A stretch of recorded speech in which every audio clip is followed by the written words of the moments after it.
Okay, great. Well, welcome everybody. This presentation is a reprise of a presentation I did at last summer's IC conference, the theme of which was heart, mind, and soul. Body, mind, heart, mind, soul, something. Mind was one of the three. So I gave a talk. I gave a talk on Heart, mind. heart, mind, and soul. Heart, mind, and soul. Okay. And I really enjoyed putting it together. So I hope you like it too. And feel free to raise your hands at any time, have some conversation. I think we have plenty of time to get through it. And it's always nice for me to be able to take a drink and for you to hear other people talking besides me. So don't hesitate to pop in with questions or comments, and we'll see how that. If it gets too much, I'll say hold them, but I'm sure I probably won't. So let me start my slideshow here and share the screen. Everybody see that? If I only had a Morontial brain, of course, one of the things we are told is that when we get up to the Morontial worlds, we not only get a new body, but we also actually get a new mind. I use the word brain to take off on the Wizard of Oz Tin Man, but we actually get a new mind, and that's something I think that's really hard for us to. Well, it's obviously impossible for us to understand what that means now, but we can wrap our current minds around getting a new body because most of us wish we had one. So that's a pretty easy leap. But what would it mean to have a different mind, but still be you, right? That's really hard to do. So we're just going to speculate on that a little bit. Obviously, we have, and I certainly have, and I don't think any of us have any concrete idea, but there are some clues and I think some interesting thoughts if we want to devote ourselves to that for a minute. So, just to give you a little overview of what we're going to cover, first, we're going to just kind of refresh ourselves about what the book says about our current minds, the mortal mind. And then we're going to talk about an aspect of the ministry of mind. We tend, or oftentimes people talk about our minds as though it's a thing. It's not a physical thing like our brain, but it's a thing, and we can talk about it, and it sits there and it does certain things, and it's kind of ours. That's true on one level, but mind is actually really important. It's a very active part of the universe, of our local universe, and of our existence and all our existence. In fact, the existence of all life. And it is not just a thing that we happen to be using or we happen to have. It's much bigger than that. So we're going to talk a little bit about the ministry, ultimately from the third source and center and the local universe mother spirit of mind. Then we'll see what clues we can derive from the book or our own speculation about what the Morontial mind might be like. And then we're going to get a little speculative. We'll talk about something that I call three-dimensional thinking. I'll explain that when we get there.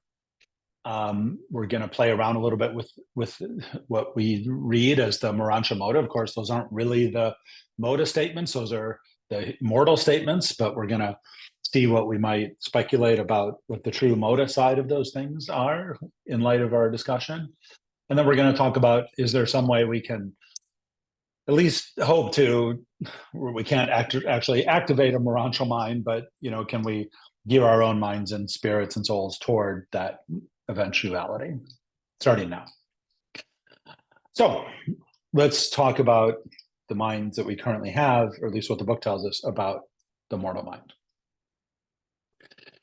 Of course, the third word, it's not on the slide here, but the third word in the book, in the minds of the mortals of Urantia, is the word mind. Kind of underscores that what they elaborate on here a little bit later in the foreword, where they define mind as the thinking, perceiving, and feeling mechanism of the human organism. The total conscious and unconscious experience, the intelligence associated with the emotional life reaching upward through worship and wisdom to the spirit level. I think you can look at that paragraph almost like a little dictionary entry where they've got, the multiple definitions, because that's really three different statements that are different ways to think about mind. First, the thinking, perceiving, and feeling mechanism of the human organism, separate from our brains, which is the physical matter, but the book tells us, is what is actually doing the thinking, what is actually perceiving, and what is actually feeling. I would submit to you that according to the book, I mean, we often think of feelings as distinct from thoughts or feeling different from thinking. And there's obviously some context where that terminology is useful and appropriate.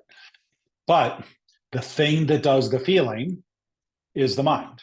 The thing that does the thinking is the mind. The thing that does the perceiving is the mind, according to this. So, okay, fine. That's the thing that we use to think, to perceive, to feel. Two, the total conscious and unconscious experience. It's not just the thing we use to think, perceive, and feel. It is the only thing we use to have our consciousness. It is 100% of our experience is in our mind, and our mind is 100% of our experience. If you take this at face value, there is nothing that we experience as humans, as mortals, that's outside of our mind. I mean, that's not to say there aren't things. There's not an objective reality. We're not trying to be solipsistic. There are things happening outside of our minds, but our experience of it, our consciousness of it, the totality of that is in our minds. Now you say, well, what about our souls? What about spirits? What about all these things? Yes, those things are real and they exist, but we perceive them, we think about them, we feel, we're conscious of them through and with our minds. It doesn't mean there's not more than the mind, but it does mean that everything is coming through the mind. And then third, and this is a little more meaningful statement, I guess, we want to think of it as sort of the third definition, although these are not exclusive. The intelligence associated with the emotional life reaching upward through worship and wisdom to the spirit level. So although we often think of mind just on the intelligence level, well, your brain, your mind, your thoughts, your analytical abilities, this right away bridges that gap, right? The intelligence, we're not just talking about math problems and reading comprehension, the intelligence associated with the emotional life. So right there, they don't, I think the revelators don't buy this distinction between thoughts and emotions, right? Or intelligence and emotions. You have intelligence and actually probably the most important part of that intelligence as mature mortals is associated with your emotional life reaching upward through worship and wisdom to the spirit level. What is our emotional life like if it's not reaching upward? It reaches downward, or it stays here. It goes to the animal emotions, right? Fear, all those things that we're destined to outgrow and to mature from. So it's the mind that takes us. It's our intelligence that takes us, not denying our emotions, but focusing reaching upward with our emotions from the animal to the spirit level through worship and wisdom. And what are those? We're not going to get into them too much, I think, but the 7 adjutant mind spirits. What are the last 2? What are the ones that make us human? What are the ones that Ando Infante had for the first time? Worship and wisdom, right? So animals, even plants have, I think, some mind ministry going on. Anything that's alive, it's what makes things alive. But human, mortal, mind has to have worship and wisdom, and this is the definition. Similarly, and this is from paper 56, mind is the indispensable channel of communication between spiritual and material realities. The material evolutionary creature can conceive and comprehend the indwelling spirit only by the ministry of mind. So this is gonna come up again and again. We've got 3 levels of 3 planes of reality: the material and the spiritual, and then in between the Morontial, right?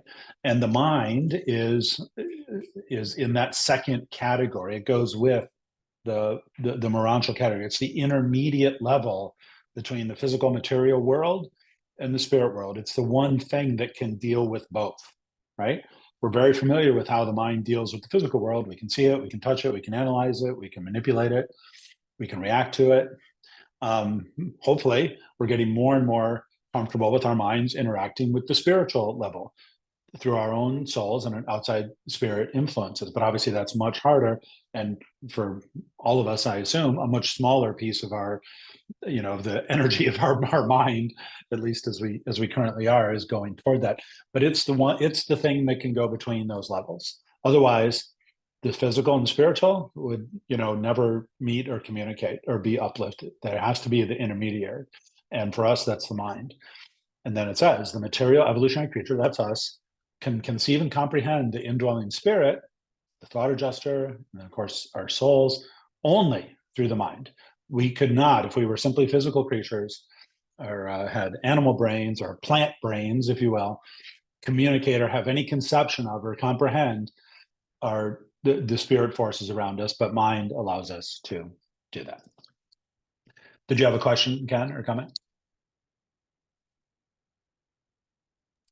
Yeah, I'm unable to raise my hand because I've got the host position. The first one of those two, this is great beginning. And the first one of those two, I love to point out triads. And it is a triad. The first sentence is related to the physical aspects. The second sentence, the conscious and unconscious, is related to the intellectual aspects.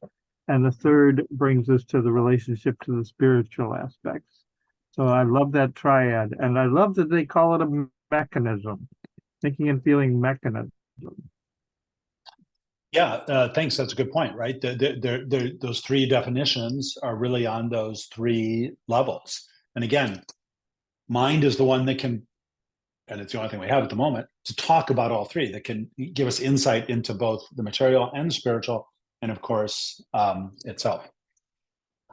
Okay, just some more general statements about the mind, fleshing out the definition a little bit. Material mind is the arena in which human personalities live, are self-conscious, make decisions, choose God or forsake him, eternalize or destroy themselves. Pretty powerful. The mind is not just, oh, that's how I decide where to go for dinner. Although it is that, it is the arena in which our personalities live. And remember, the Rancher book is not using that word personality lightly. It is who we are. It is how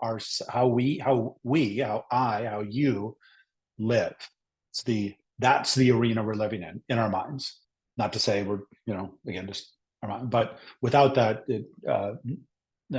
nothing. The next section, the same paper, 111. Material evolution has provided you a life machine, your body. The Father himself has endowed you with the purest spirit reality known in the universe, your thought adjuster. But into your hands, subject to your decisions, has been given mind, and it is by mind that you live or die. It is within this mind and with this mind that you make those moral decisions which enable you to achieve adjuster likeness, and that is God likeness. Pretty powerful, huh? We don't, although we have some control over our bodies, we don't pick the DNA that we're, that we start with, right? We sort of work with the clay that we've been given, and we can keep it alive, a little better or worse, or do those material things for it. But that's a product of the physical world. It's a product of molecules and atoms, and happens, without, or well, just is a product of the physical world. On the other side, our thought adjuster, that's again the gift from God. There is no qualifying that. There's no changing it. It is what it is. It's determined. But we have this thing in the middle, right? And it's ours. It's ours to use, to develop, and it's the thing we have the greatest control over, and it's the thing that changes the most, I think, as we mature, as we live, and really the thing that makes us human, right?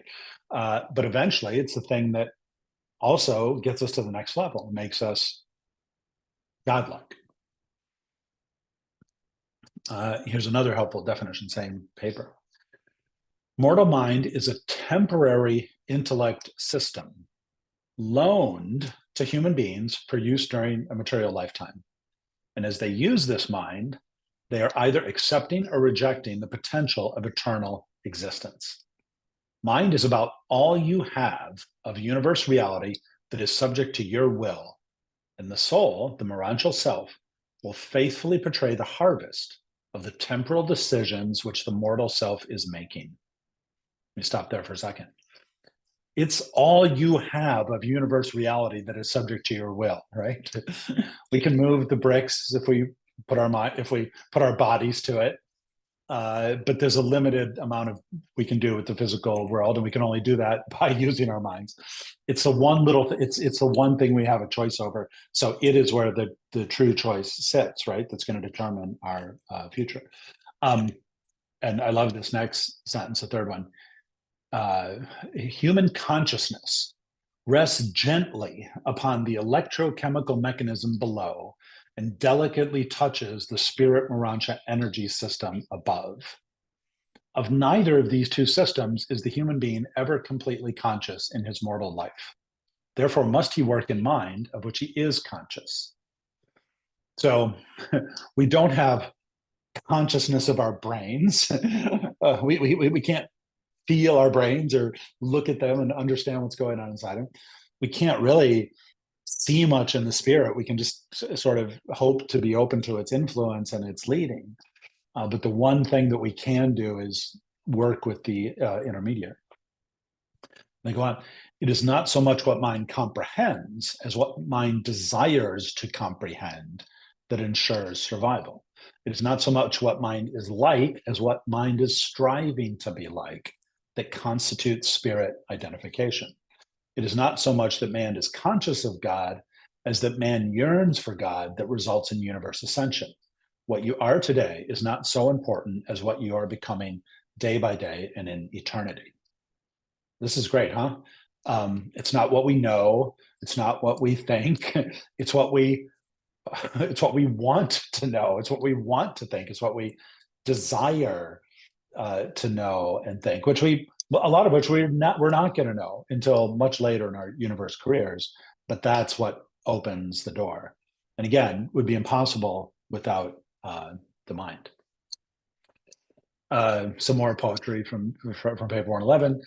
Mind is the cosmic instrument on which the human will can play the discords of destruction, or upon which the same human will can bring forth the exquisite melodies of God identification and consequent eternal survival. The adjuster bestowed upon man is, in the last analysis, impervious to evil and incapable of sin. But mortal mind can actually be twisted, distorted, and rendered evil and ugly by the sinful machinations of a perverse and self-seeking human will. Likewise, can this mind be made noble, beautiful, true, and good, actually great, in accordance with the spirit-illuminated will of a God-knowing human being? So because it's the one thing we have control over, guess what? We can screw it up. But that's the whole point. We can screw it up or we can make it into something more. And that's obviously the purpose of why we're here. And I didn't even stop to think about this, but truth, beauty, and goodness is all the way through the book, right? I don't know about greatness, but here they say, not only can our minds be true, beautiful, and good, they can actually be great. I think that's a unique little statement in the book. Another passage, I'm sure you're all familiar with this. Mind is your ship, adjuster is your pilot, the human will is the captain. The master of the mortal vessel should have the wisdom to trust the divine pilot, the adjuster, to guide the ascending soul into which is the ship, right? To guide the ship, the ascending soul, they're sort of saying the same thing because the mind is making the soul into the Morontia harbors of eternal survival. Only by selfishness, slothfulness, and sinfulness can the will of man reject the guidance of such a loving pilot and eventually wreck the mortal career upon the evil shoals of rejected mercy and upon the rocks of embraced sin. With your consent, this faithful pilot will safely carry you across the barriers of time and the handicaps of space to the very source of the divine mind and on beyond even to the paradise father of adjusters. That whole metaphor about the ship, we're either going to make it, that's the mind is the ship. When we get to harbor, we're going to get a new ship. They're going to replace it, but it's going to get us there if we let the adjuster, if we follow the guidance of the adjuster. Or it's going to crash upon the rocks and we won't get a new one because we won't be repersonalized. Okay, so that's the mind. Hopefully refreshing us that it's a lot more than just, oh yeah, okay, I've got my mind. Yeah, that's me. I'm thinking blah, blah, blah. No, it's super important, super special, super unique part of our existence and our progress. So with those in mind, no, it's hard to talk about this without getting tripped in your books. With those thoughts in mind, let's focus a little bit on the ministry of mind. Again, it's this marvelous thing that we're given control over. It's not a one-way street. It's not just us deciding what to do with our minds. It's an active bestowal. Well, let me stop talking and let the book talk. Again, from the forward. Mind is a phenomenon connotating the presence activity of living ministry in addition to varied energy systems. And this is true on all levels of intelligence. In personality, mind ever intervenes between spirit and matter. Therefore, is the universe illuminated by three kinds of light: material light, intellectual insight, and spirit luminosity. This is not, again, the mind is not a, talked earlier about how it's something loaned to us to use, for our will to use, to help us grow. But it's not just a book checked out at the library. It's a dynamic, living ministry to us. Something is coming to us as mind. We're not just, using something that happens to be resting upon our consciousness. It's an active presence, a presence activity of living ministry. That's a very powerful statement. There's not too many things that that fall into that category, right? I mean, we have thought adjusters. Obviously, we have external personalities who might be ministering to us. We have the spirit of truth. There's these other things, but in that whole mix, and the thing that is essential for us taking advantage of all of those things is the mind. And the mind just is not a passive conduit for that. It is actually a presence, an active presence, a living presence of what the we have a piece of. And as they say poetically again in that last statement, we've got physical light, we've got spirit light, but there's also mind light, intellectual insight, right? A different kind of luminosity that we know that when we use words like illuminate or even see, but they're saying it's actually quite literal. So now we have to jump up to the third source and center and figure out where this is coming from. What is this ministry and where is it coming from? Paper 9. In the domain of created mind, the third person, with his coordinate and subordinate associates, rules supreme. The realms of creature mind are of exclusive origin in the third source and center. He is the bestower of mind. Even the father fragments find it impossible to indwell the minds of men until the way has been properly prepared for them by the mind action and spiritual function of the infinite spirit. So those mind spirits that first were triggered on Urantia so long ago that we read about, and then the life carriers are all excited because the last two spirits have been activated, right? For End and Infanta.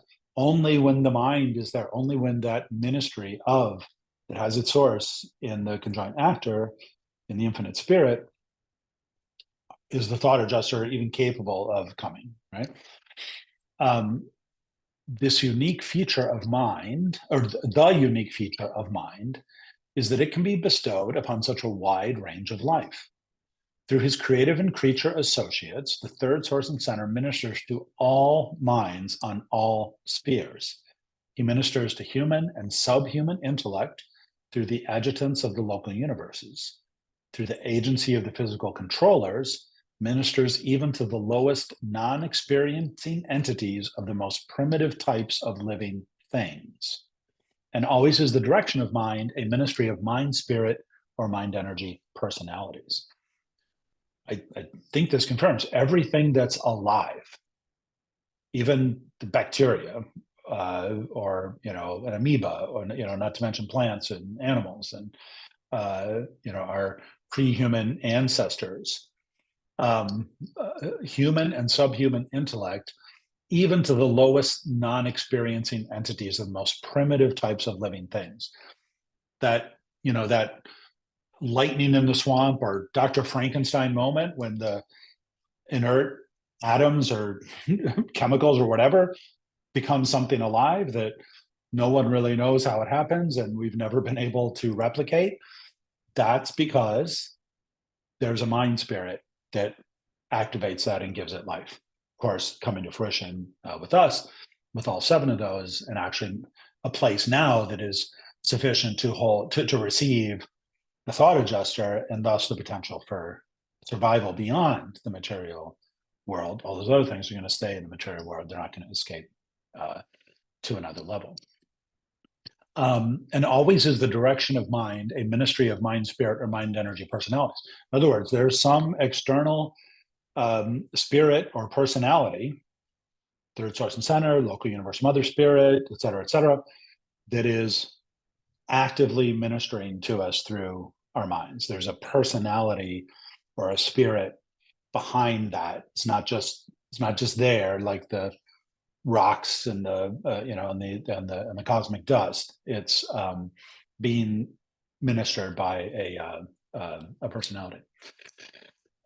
Since the third person of deity is the source of mind, it is quite natural that the evolutionary will creatures find it easier to form comprehensible concepts of the infinite spirit than they do of either the eternal Son or the universal Father. The reality of the conjoint creator is disclosed imperfectly in the very existence of the human mind. The conjoint creator is the ancestor of the cosmic mind, and the mind of man is an individualized circuit, an impersonal portion of that cosmic mind as it is bestowed in a local universe by a creative daughter of the third source and center. Go back to that first sentence in a second, but so we've got the cosmic mind of the third source and center. We've got a bestowal of of that mind in our local universe by our local universe mother spirit, and then we each get an individualized circuit, an impersonal portion of that spirit, and that's what our of that mind, and that's what our mind is. So it's directly linked to and a part of the third source and center, and all the third source and center, and the local universe mother spirit. Now, the first sentence is a little interesting, right? How many of us think we know the third source and center better than our concept of the third source and center is more easily comprehended than the Father or the Son, right? We have this personal either relationship or at least concept of the Father and the Son, right? Because we know what a father is, so we think we have some idea of the Father. We know what the Son is. We see Jesus. We know what it means to be a son or a daughter, so we can relate to that. Gets into our minds quite in a more visceral fashion, right? Third source and center. There's no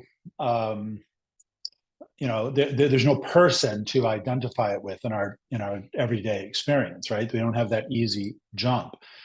But what they're saying is we actually can understand that functioning better, I think, when we look at our lives and how we exist, consciousness, how we communicate with each other, what makes us human. That's a big, although we can debate about it philosophically, about what it means and all this sort of stuff, we experience that 100% all the time.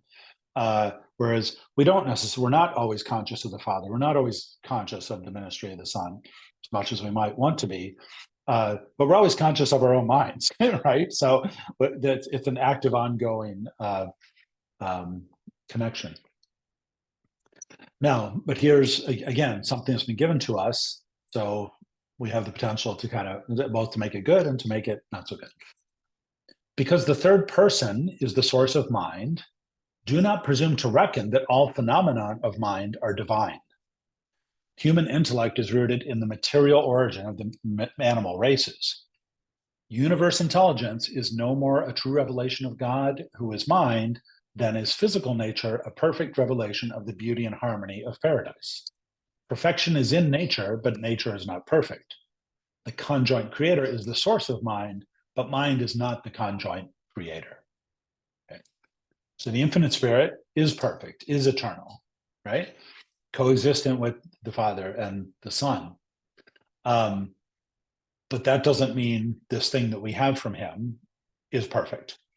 Unlike the thought adjuster, which does maintain its character of, like the Father, of perfection and immutability and eternity, mind is not, just because it has a divine origin, doesn't mean it's divine in us. Although it is, so it's a divine gift, it's a divine influence, it's a divine ministry. But the actual mind that's been loaned to us is not necessarily divine, right? Just like, as they draw the parallel here, the physical universe is beautiful, it's great, but it's not perfect, at least as we see it, compared to what it's like on paradise.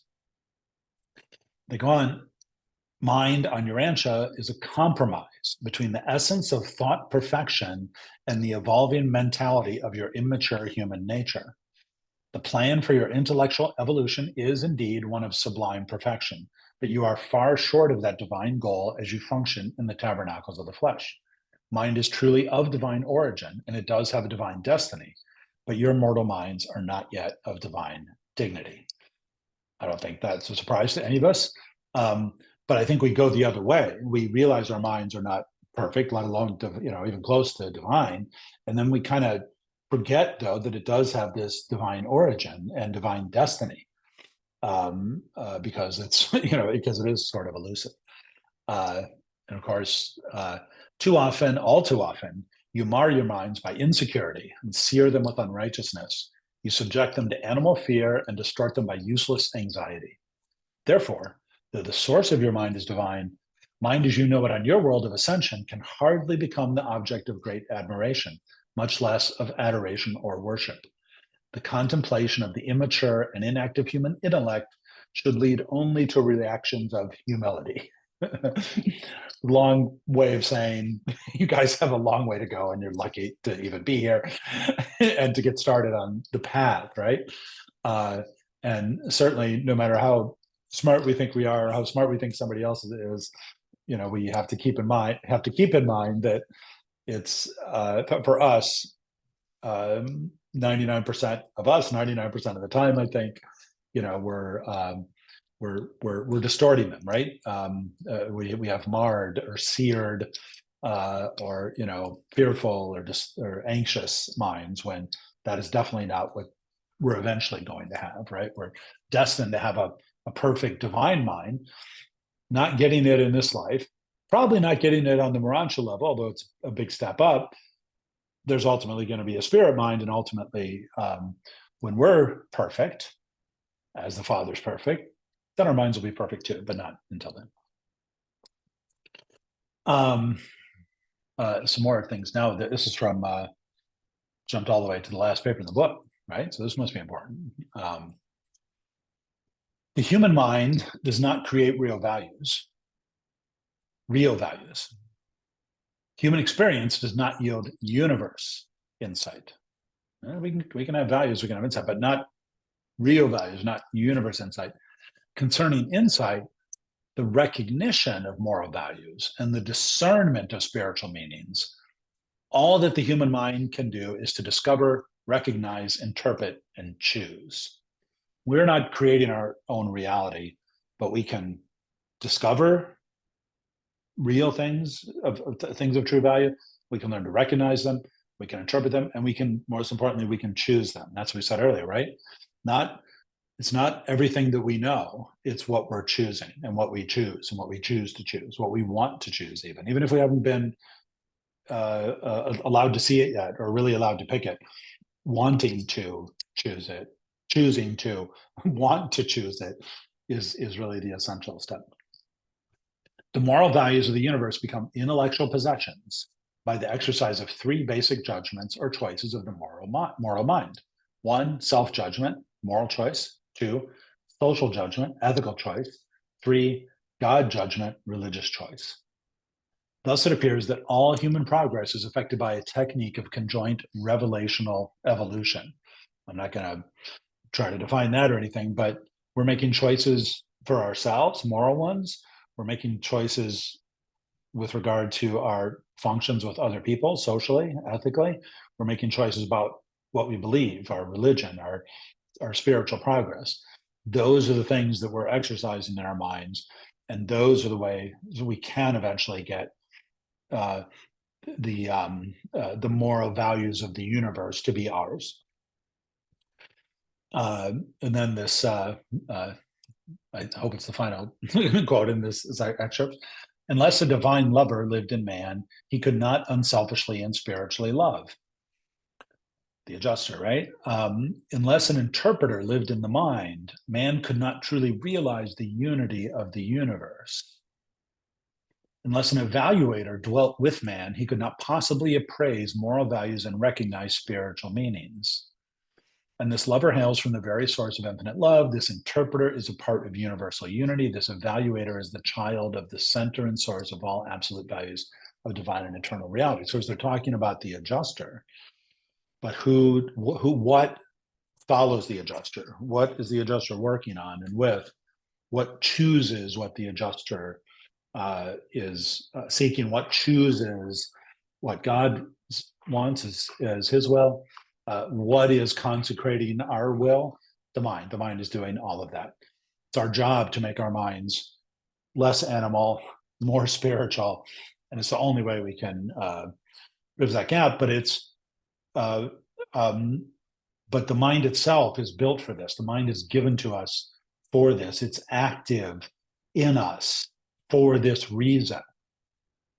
So yeah, we have to make choices. We have to do the work, but we're not, hacking through the brush, for the first time. The conduit, the path, the mechanism, the way is there, not only from the guidance of the adjuster, but the actual means being provided by the third source and center and the local universe, Mother Spirit. How do we do this? Every time man makes a reflective moral choice, he immediately experiences a new divine invasion of his soul.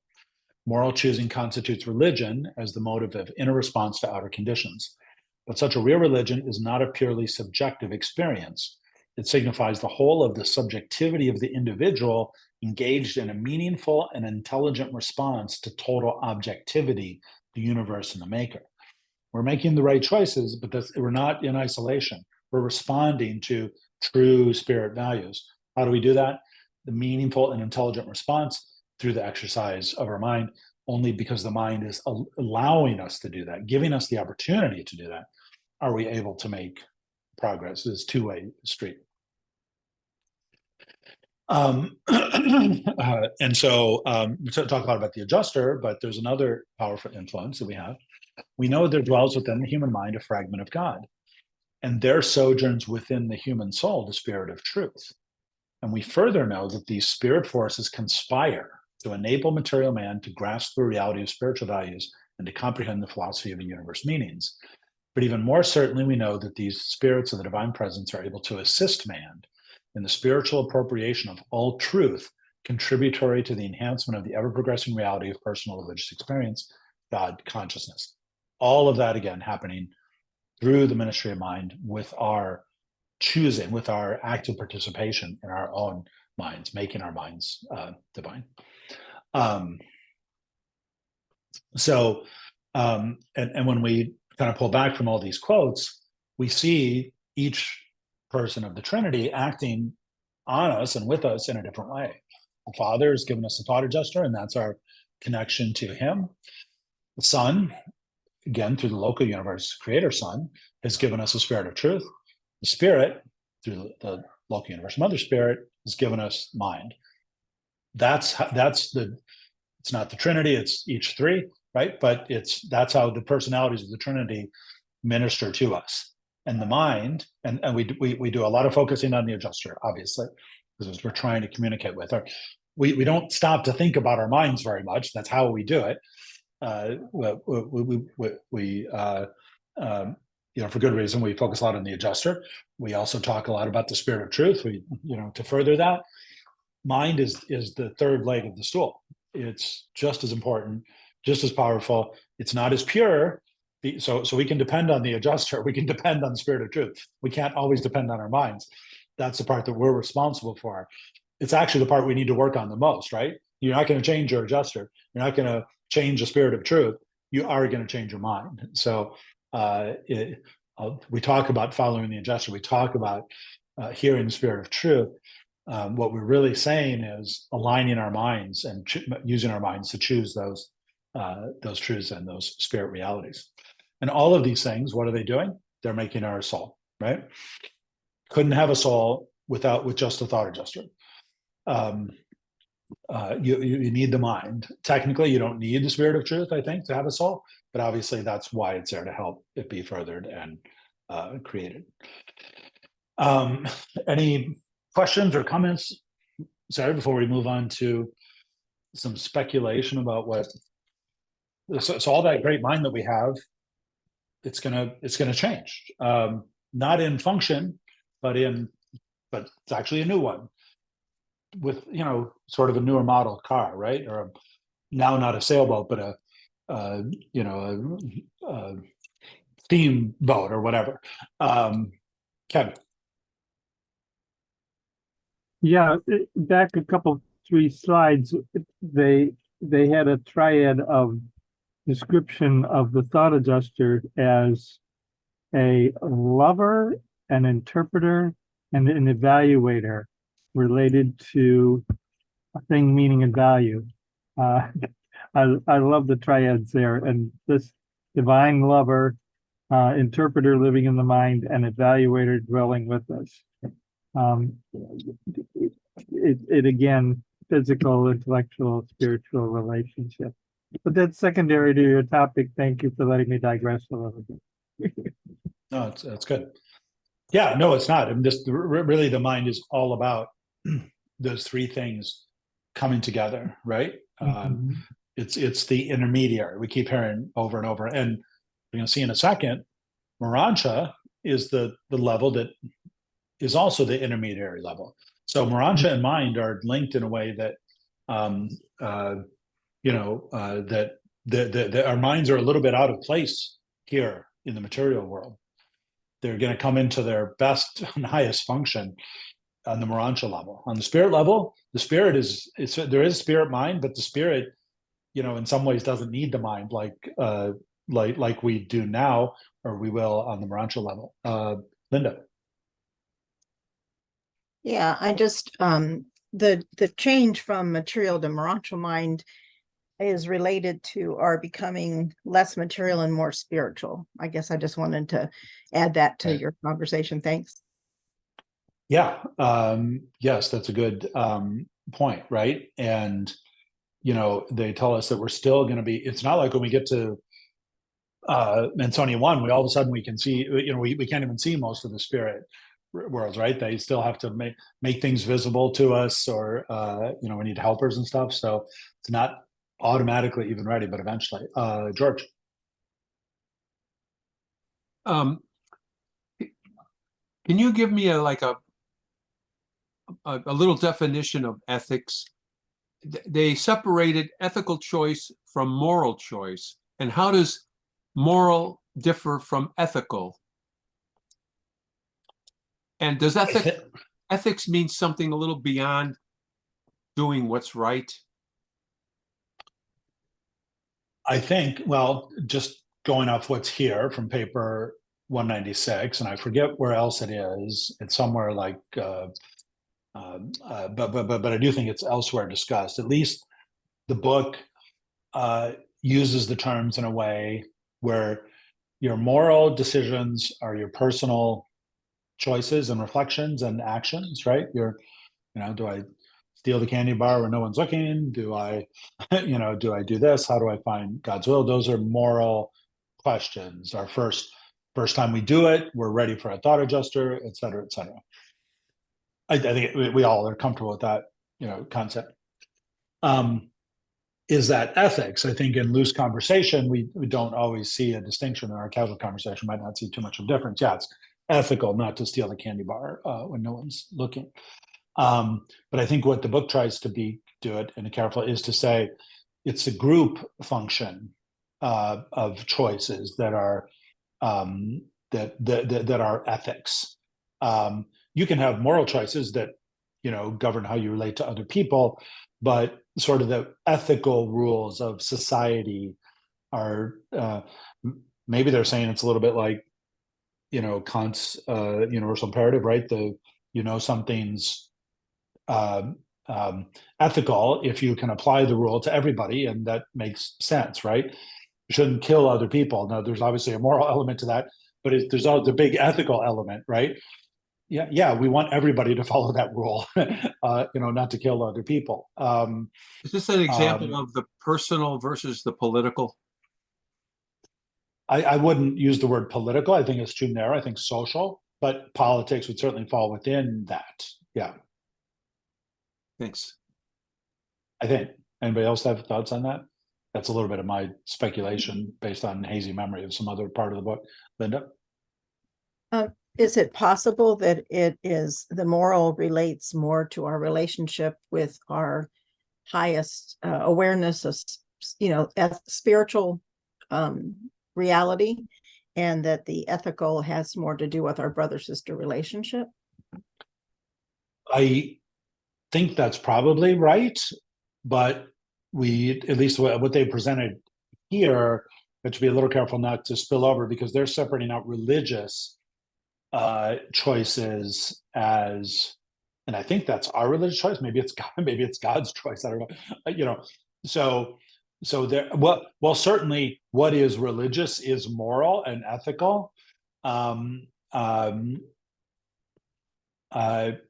So yes, but moral doesn't necessarily get all the way up to religious. Does that make sense? Thank you. Yeah, that makes sense. Thanks. Now, I think one of the things we also read is that the moral and ethical is dependent and can change depending on circumstances and context, and obviously our little time space distortion of reality. The religious a little bit less so, but eventually they become more. Ken. Thank you. Yeah. In this instance, for certain, the word religious is used to refer to personal religious experience. This is not God judgment. Which church do you go to? This is your personal religious experience and how you react to life situations, in that definition of the word religion.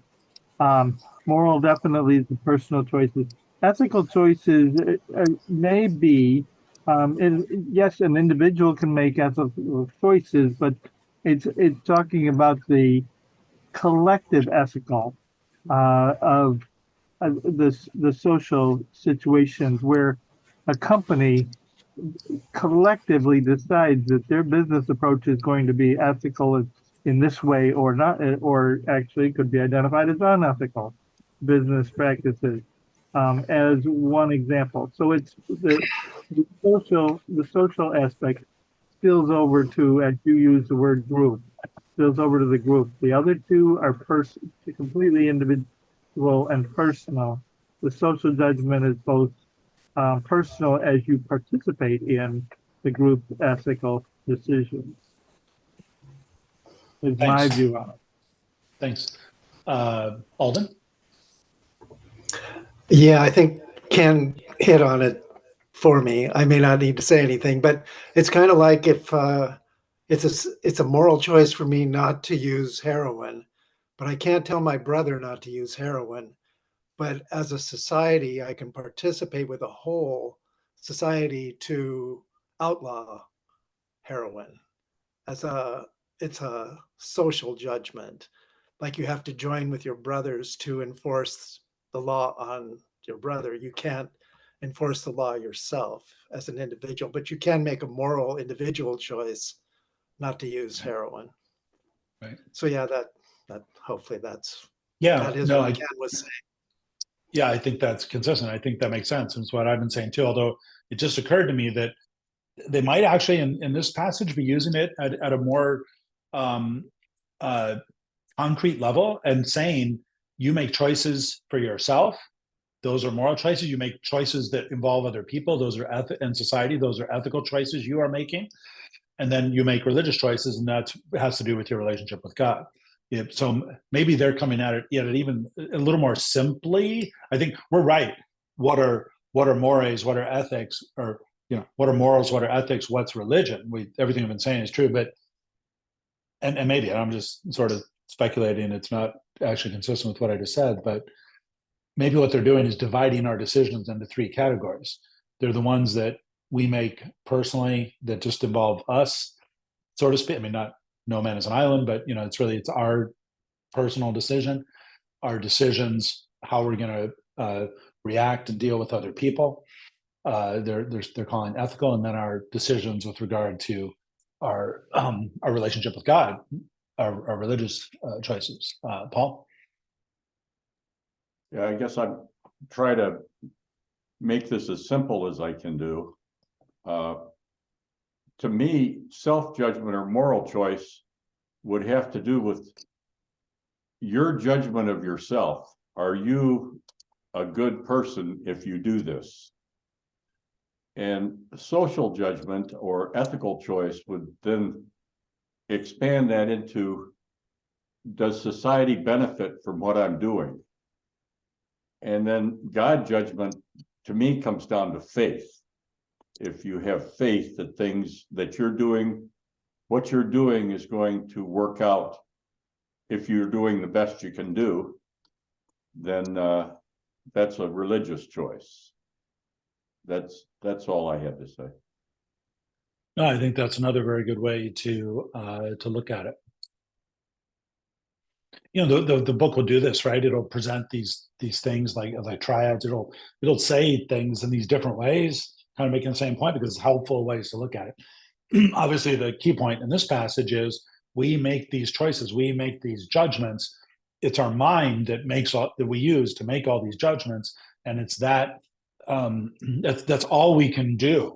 We're not creating eternal realities, but we can discover them, recognize them, interpret them, but most importantly, choose them, or even we saw earlier, want to choose them is the key thing. And we know them when we see them, I think, and they're just trying to give us some pointers and some hints as to the areas that these might lie in or affect. Martha, welcome. Thanks, and thanks for the clarification, Tim. I'm really sorry I'm late to this. I had some things I couldn't get away from, but I'm glad to be here now. The one thought that occurs to me in terms of what mind does, it's the place where we experience. It's where our physical sensations, our intellectual thoughts, and our spiritual values all get tied together in the inner environment where we actually are experiencing these things in a unified way. And in this life, it's the mind that is the place, in a sense, where that experiencing in a unified feeling we don't even parse these things these ways as we move through experience. We just natively experience them in a unified way. And it's mind that's really doing that, that's bringing together these perceptions on all these different levels and culminating, I think, in value experiences. And what's fascinating to me about your subject today is that we're going to be situated in a radically different place in the next life. We'll be primarily in the space of the soul, with the mind as attendant. So I'm just excited for you to be sharing your thoughts on this subject. Sure, thanks. Yeah, we did read that. Not only is the mind where this is the only place everything you said takes place. It's not just where our consciousness is. It's 100% of our consciousness, which I think is kind of cool. And that's going to get replaced with something else, also a mind. So it's going to do the same thing. We're going to have a Morontial consciousness in this different thing. And like you said, it is quite exciting and quite radical and unsettling. As I said earlier, we can we can all conceive pretty easily of getting a new body, right? Oh, that'd be cool. It'd be fun. But a new mind, it's because we can't separate our identity from our minds, really. And to say but yet we're going to have the same identity and a new mind and a new thing through which we're going to experience the adjuster, the various spirits and everything. So, but and that is one of the questions we're going to just now get into. What is for instance, are we going to be more conscious of these things? Probably, right? And how are we going to interact with them and with our Morontial minds? Now, the higher powered version of the mind versus what we have now, which we can follow the leadings of the adjuster and the spirit of truth, but we're very handicapped in all we can do is kind of perceive them. We can't really know them, or in the way that we're going to. I'm not saying we can't know them, but there's limitations in our minds now. Fred. Oh, you're mute. There you go. Thank you for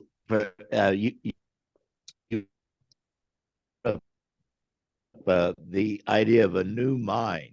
And I'm going to jump in that as a segue to something that I've had on my mind.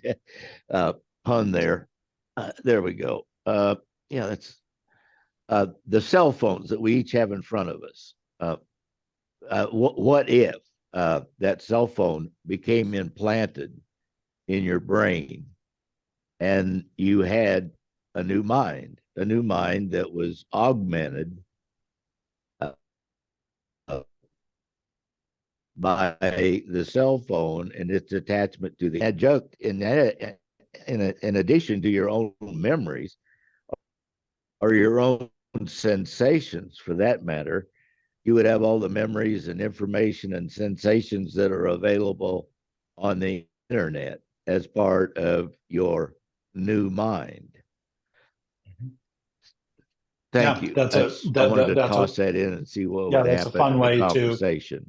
It's a fun way to think about it. And actually, at the level of the Supreme, right, when that's realized, they actually do imitate that we will have access to that collective knowledge and experience. So that's quite exciting. I always thought of the mind. I like to use the analogy. The cell phone is like the brain. It's the mechanism. Mind is like the Wi-Fi network. It's there. It's coming from outside, but yet it's the thing that makes the phone alive, right? That useful. You can press the buttons all you want, but it's not going to go anywhere. It's not going to do anything without unless there's a network, or you can't talk to anybody with it, without the wireless signal or the network. And that's what's being, that network is kind of being broadcast by the local universe mother spirit, right, to our planet. And when we got 7 bars, all of a sudden we were humans. So that's another way you could think of it. Paul, did you have something, or did you? I forgot. Okay, cool. All right, let's see. It's 2 o'clock. We can press on a little bit, I think, before. I do have in here somewhere have a break, so I don't have to worry about. We'll get there when we get there.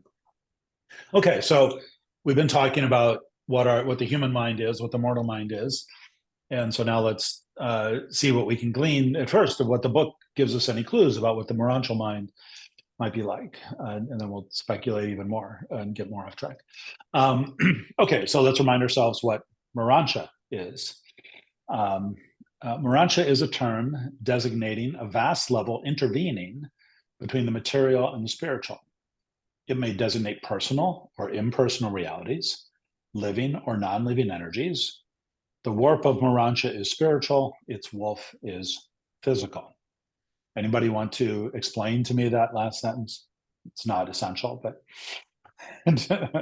I can't tell you how many times I've looked it up, and I still it's anybody know? It's a weaving term. It's a weaving term. Wolf is the horizontal lines, and the warp is the thread that you run back and forth to make a pattern to create an entire fabric. Right. Very good. So like in those big machines you see, although you could do it by hand too. Linda.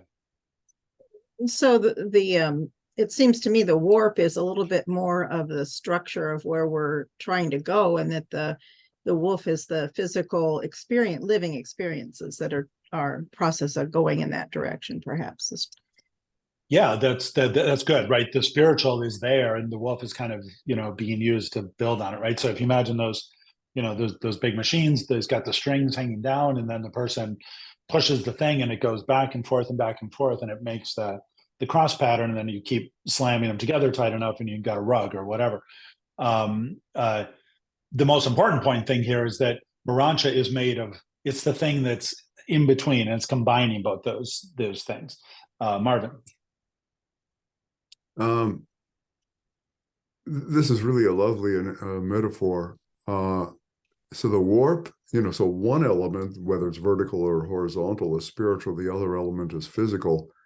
But what struck me is that the design, the piece of art, which sort of jumps up off of the physical manifestation of a weaving, the art itself is representation of spiritual values, quite independent of what comprises it.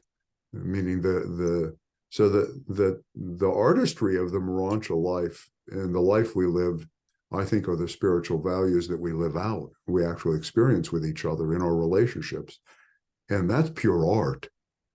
And that's what struck me about this. Yeah, that's really interesting. I'll get this a second, Ken. When you, although I guess I would say that they're saying, Morontia is something that exists. It's part material, it's the intermediary between physical and spiritual. So you do have these influences that are, I think the tapestry is the Morontia, and it's going to reflect both material beauty, reality, truth, beauty, goodness, but also spiritual truth, beauty, and goodness. And in reality, we have the metaphor of the loom, but in reality, those threads are not just threads, they're the whole, everything that's behind it, right? The whole spiritual true reality, the whole physical universe. And it's going to be this beautiful combination in which we'll be able to see in the material the spiritual, and we'll be able to see this material reflection of the spiritual realities too. That's why it's going to be so awesome, right? Because right now we're told our material world is a reflection of higher true realities, but we have to kind of take that on faith, right? We can't see the paradise form behind our material reality. On the Morontia level, we will start to see the spiritual reality behind the physical form, and vice versa, I think. Ken. Thank you. The nuance, and George and others were accurate, this weaving metaphor. The nuance behind it, the wolf being the stationary threads, the ones that, yes, they do switch back and forth, but the warp is the shuttle that actually gets manipulated by the weaver's hands, gets thrown across, so that as the weaver decides how to throw it across and how tight to pull it, the weaver is making those choices on the spiritual level. The wolf is the more stationary part, is the physical aspect of it.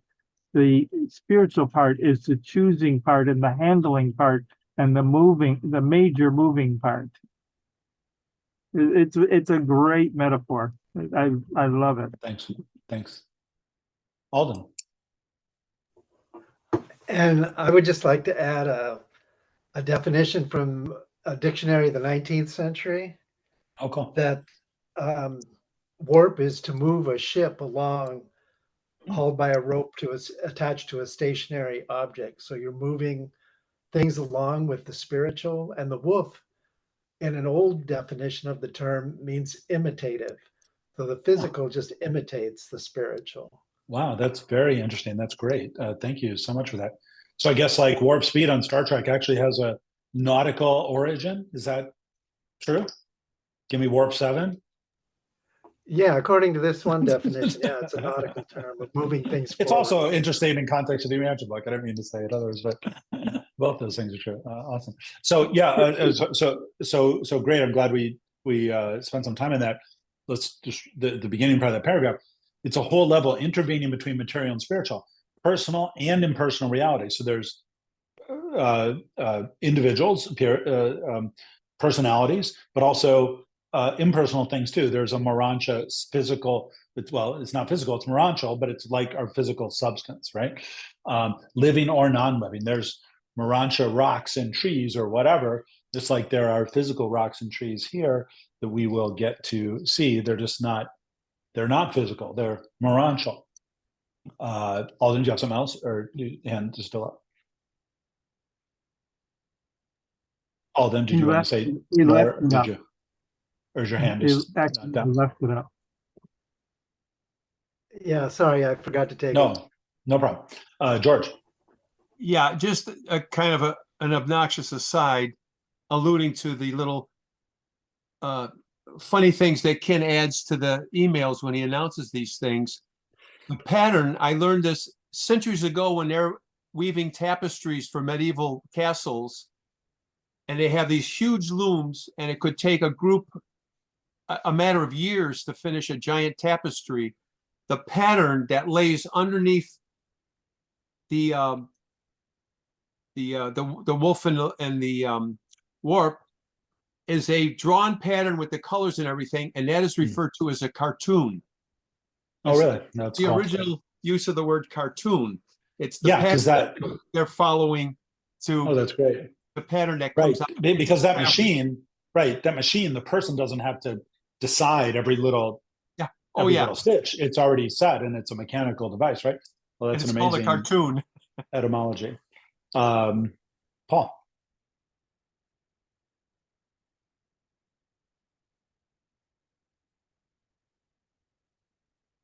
Unmute. Yeah, I wanted to go back to where the mind was resting very delicately on the material brain underneath it.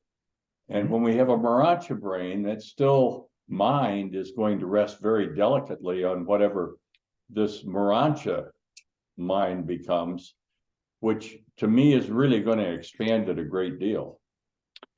Yeah, I think that's probably right. It's going to rest on our Morontial brain, for lack of a better word. But as we've sort of seen already, on the Morontia level, the mind is really at home. It's the mind's whole job to go between the spirit and the physical, and that's also the function of Morontia. So maybe it doesn't need to rest gently. Maybe it just kind of is. I don't know. But it's serving that same function, right? Certainly our Morontia bodies are going to be subservient to our Morontia minds, one would think, just like our physical bodies are to some extent subservient to our physical minds. Okay. So we've got these three planes: spiritual, Morontial, material. And let's see what I put underneath these, because I have no memory. Okay, good. So on the material plane, which is where we are now on the left, lower left, we've got our physical bodies, we've got our mortal mind, and we've got our adjuster. And the mortal mind and the adjuster are cooperating to construct the soul, right? So that's where we are now. We're going to go onto the Morontial plane, and we're going to have a Morontial body, we're told. We're going to have a Morontial mind, we're told. And then we're also going to have the adjuster still going to be there, and the soul, right? But now the adjuster and the soul we'll see, are going to be a little more evident, a little more real, a little more accessible, a little more present, maybe even, we'll talk about that in a bit. And eventually on the Morontial plane, the adjuster and the soul are going to, we're going to fuse with our adjuster, right? So those two things are going to be combined.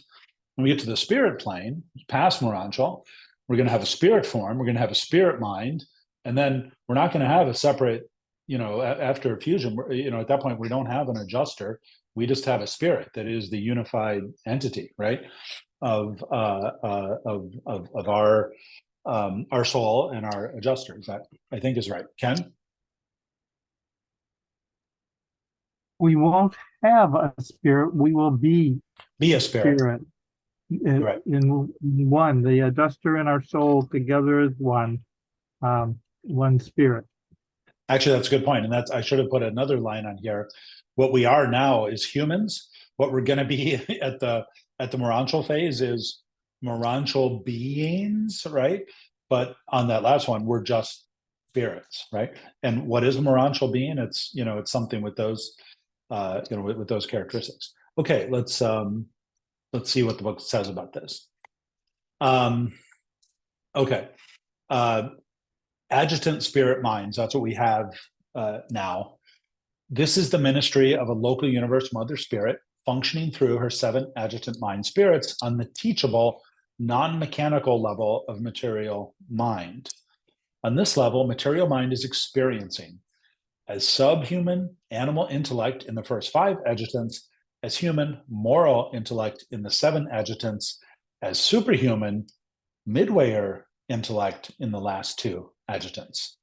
That's interesting. Let's set that aside for a second. It's a whole other topic. But this is some of the stuff we've already talked about, right? The subject, the teachable, the non-mechanical level of the mind. So this is not, you know, hey, somebody, you know, hit me in my toe and now it hurts, or I'm hungry. These sort of, you know, almost not to say that you can't get over those things, but you know, the sort of the mechanical functions of the brain, or even the functions of life that are governed by those lower spirits of mind. But the mind, it's actually, we can exercise our will over, that can be taught, that can learn, that can experience, that can grow, that can make spiritual choices, that can know values. You know, that's the level we're on. Those first 5 adjutants are functioning in animals. The last 2 make us humans, make us moral. Note the equivalence there of the word human and moral. What makes us human. This interesting point about the midwayers, the midwayers intellect must be just on the last 2. That doesn't, or it's a different function of the last 2, right, than ours, but that's not our topic, so let's not get too distracted with that. So how does that contrast with now this different level, the Morontial mind that we're talked about? This is from paper 42. Evolving Morontial minds, the expanding consciousness, remember the material mind was our consciousness, the expanding consciousness of evolving personalities in the local universe ascending careers. This is the bestowal of the local universe mother spirit in liaison with the creator sun. Again, so this is only operative in the local universe. When we go beyond local universe, we're going to be spirits. But we need a mind as a to see us through this next level. It is also a bestowal of the local universe mother spirit, but it is no longer the 7 adjutants. It is something else. This mind level connotes the organization of the Morontia type of life vehicle, a synthesis of the material and the spiritual, which is affected by the Morontia power supervisors of a local universe. I think, and tell me if I'm, you know, if you have another reading, but I think the way to read that sentence is this mind level, it's organizing the Morontia life vehicle, right? With this Morontia body, this Morontia existence, which is a synthesis of the material and the spiritual, and Morontia power supervisors are doing that in our local universe.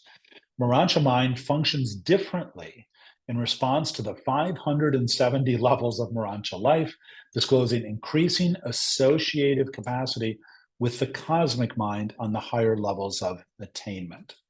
So there's this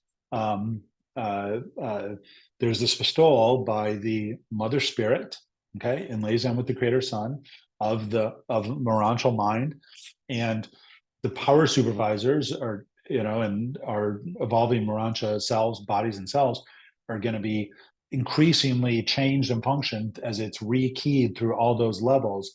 So there's no longer 7 spirits, there's just one mind thing, but it's going to be ratcheted up a number of times throughout the Morontia career until it starts to attain the level of that mind of the mind spirit of the local universe mother spirit. And then it's going to be replaced by something else that is the cosmic mind as opposed to the local universe mind, and that's the mind of the infinite spirit, but that's at the next phase. So this transition, you know, how we move from the adjutant spirit mind to the Morontial mind. At death, the functional identity associated with the human personality is disrupted through the cessation of vital motion. Human personality, while transcending its constituent parts, is dependent on them for functional identity.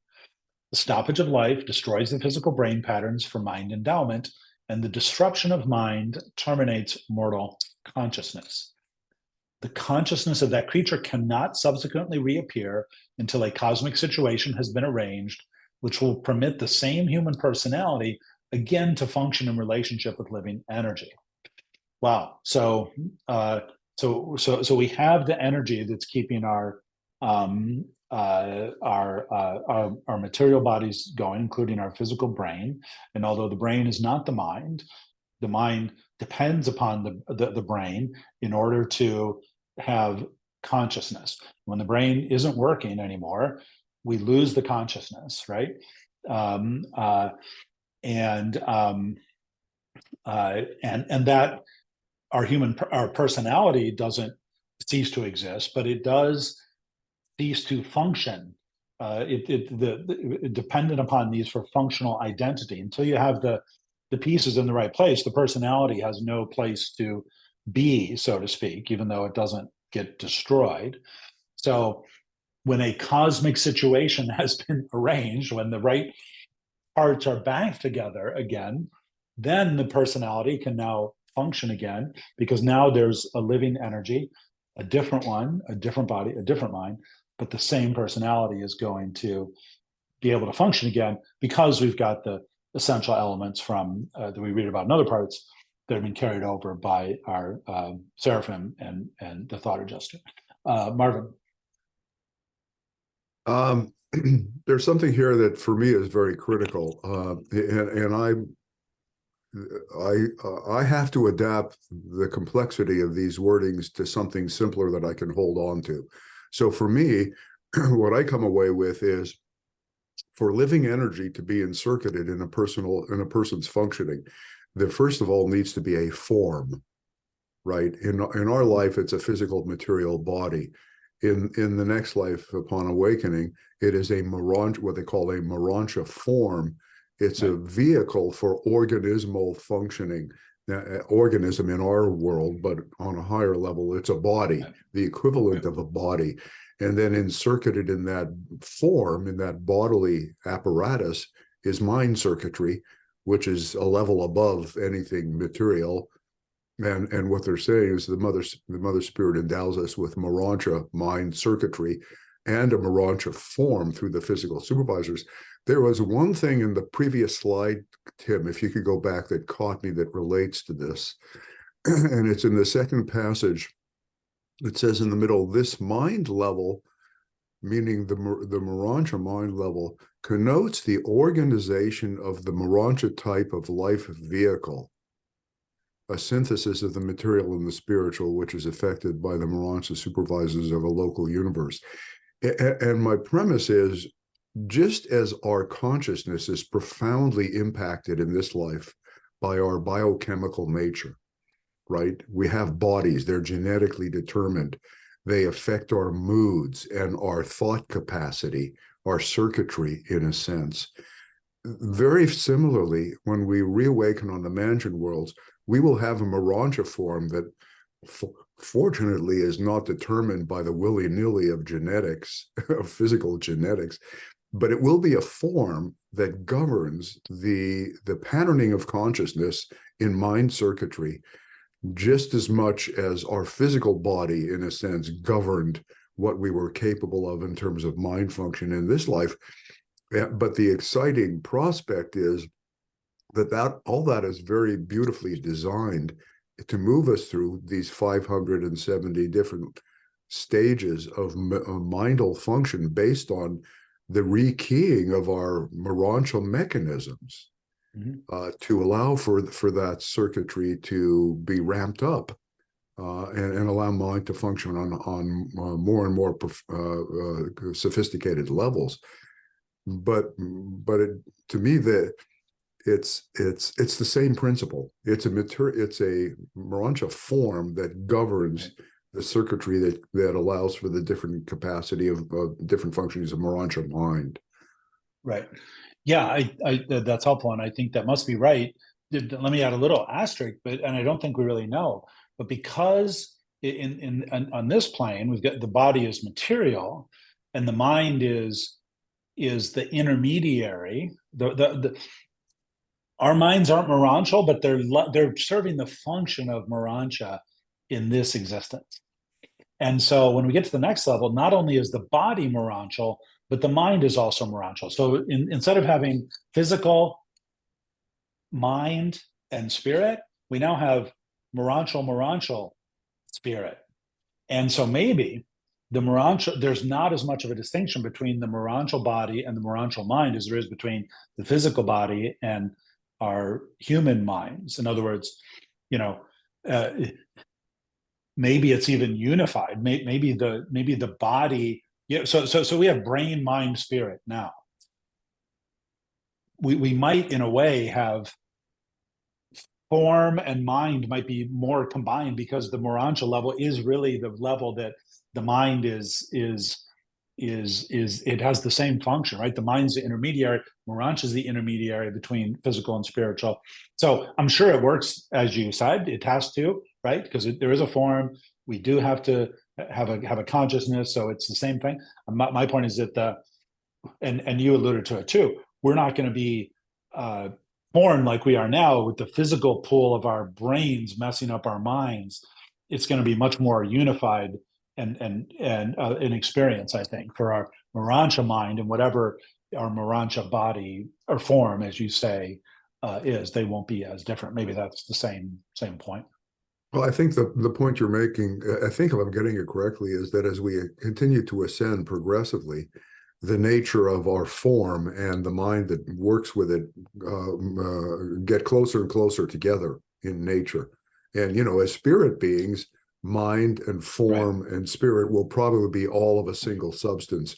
And in the Morontia existence, it's a definite step above the material and a physical brain as the mechanism. But it's definitely not quite the same. But I think you're right. It's getting closer in nature. Right.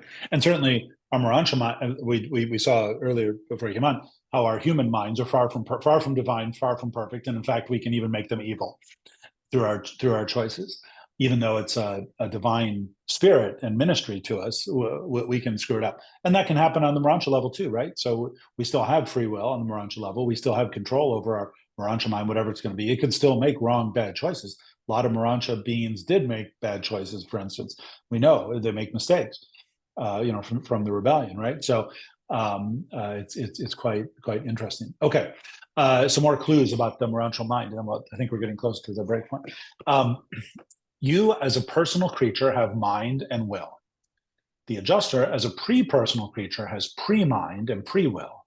If you so fully conform to the adjuster's mind that you see eye to eye and your minds become one, and you receive the reinforcement of the adjuster's mind. Subsequently, if your will orders and enforces the execution of the decisions of this new or combined mind, the adjuster's pre-personal will attains to personality expression through your decision. And as far as that particular project is concerned, you and the adjuster are one. Your mind has attained to divinity attunement, and the adjuster's will has achieved personality expression. That's very interesting, right? It's not that the adjuster doesn't have a mind or a will. It does. It's just waiting for us to be aligned with it, and then it's going to find expression through our minds and will. And obviously the Morontia mind that's the whole purpose of our current minds, and Morontia mind even more so, right? We'll continue to do that on all levels, I'm sure. So here's the clue in the next paragraph. To the extent that this identity is realized, right? So the identity of what we're thinking and choosing versus what the adjuster would be thinking and choosing, you are mentally approaching the Morontia order of existence. Let's talk about is here now. We don't get the Morontia mind yet, but we can mentally approach the Morontia order of existence. Morontia mind is a term signifying the substance and sum total of the cooperating minds of diversely material and spiritual natures. Morontia intellect, therefore, connotes a dual mind in the local universe dominated by one will. And with mortals, this is a will, human in origin, which is becoming divine through man's identification of the human mind with the mindness of God. So that I think is going to be the best definition of Morontial mind that we're going to find in the book. We in a way we have it now, and we this called the soul, the thing that's being made at this level, with that cooperation, that that alignment, and that and the soul is Morontial, right? Our thinking becomes Morontial. Our Morontial minds, that's their purpose too, but they're actually going to be able to do it. We can approach it now. We will get it at the Morontial level. Okay, so the fact of repersonalization consists in the seizure of the encircuited Morontia phase of the newly segregated cosmic mind by the awakening human self. The phenomenon of personality is dependent on the persistence of the identity of selfhood reaction to the universe environment, and this can only be affected through the medium of mind. We can't wake up until we have a mind, and when that is what wakes us up. We get a slice of the cosmic mind from the local universe mother spirit, no longer the adjutants, and then our personality can now has a place to react to the environment, to the universe. When a creature leaves his native planet, he leaves the adjutant ministry behind and becomes solely dependent on the Morontia intellect. When an ascender leaves the local universe, he has attained the spiritual level of existence. Having passed beyond the Morontia level, this newly appearing spirit entity then becomes attuned to the direct ministry of the cosmic mind of Orvonton. So, mind spirits on Urantia, local universe, cosmic mind as a Morontian, Orvonton cosmic mind once we leave the local universe, before we leave for paradise. So let's just talk a little bit about some of these differences. We can speculate, and then maybe I'll introduce this chart, and then we can take our break, and we come back and maybe talk about it. And these are just some of my speculations and thoughts. We're no longer quoting the book here, obviously. So on the mortal level, we have our mind. We're conscious of our minds. In fact, our mind is our consciousness, but we're not aware of these circuits, right? We have no, all we can perceive is our own consciousness. We can't directly perceive that there's these, that it's part of this, circuitry. We can infer, we can, have insight, but we don't really conscious of that. Spirit of truth, well, we know it's there. We do our best, but it's not something we can readily discern external to us. The adjuster, we're told, is virtually indistinguishable from in most cases, most of the time, from our mortal consciousness. Some exceptions, but that's what we're told generally. And our soul is this nascent baby, immature thing. Again, hopefully we're developing it, we're following it, it's becoming more and more robust, but essentially what we have here is only our minds, and we're kind of believing, I think, in the soul more than anything else at this point. So how do these change at the Morontia level, right? Are we now aware of the cosmic mind? Are we aware of our connection to the local universe, the cosmic mind? I think that's probably in some sense. So that's an interesting rubric to think about what that might be like. The spirit of truth is still persistent, right? Throughout. In fact, the whole time, forever, the spirit, Michael's spirit of truth is going to be with us. How does our direct awareness or consciousness of that going to change? You have to believe it's more. The adjuster, we're definitely conscious of, right? Now the adjuster is something that we're actively working with, it seems, and conscious of. So again, that changes. And then our soul, in fact, is the thing that we are now. We know we're a soul, otherwise we wouldn't be there. And hopefully we're conscious of it growing. So and my point isn't to try and determine exactly what degree of consciousness we're going to have of these things with our Morontial mind. The important thing is that the Morontial mind is capable, has the capabilities to see these things and react to them in a fundamentally more conscious and direct and robust way, and evolving way, than our mortal mind does. These things are very removed from our natural, if you will, consciousness, right? We have to work really hard to get glimpses and leadings and faith. But on the Morontial level, through those 570 levels, these things must get improved, right? but the Morontial mind has to have the capacity to deal with all these things in a way that we don't now. So that's kind of our first clue as to what the Morontial mind might be like. It's also a clue as to why we'll never be able to understand it with our human minds, but we can have fun talking about it. Personality is the thing that stays the same through all of this, which is also kind of interesting. Like I said, I think we should take a break and then we can have comments on that slide when we come back and continue on. So it's 2:38. Why don't we come back at 10 till? So 10 till the hour. Does that make sense? Okay. Right. See everybody in a few minutes then. Thank you, Tim.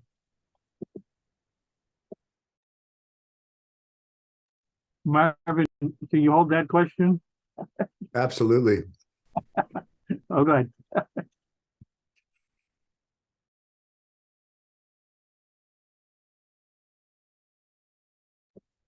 Hey, Wanda, welcome.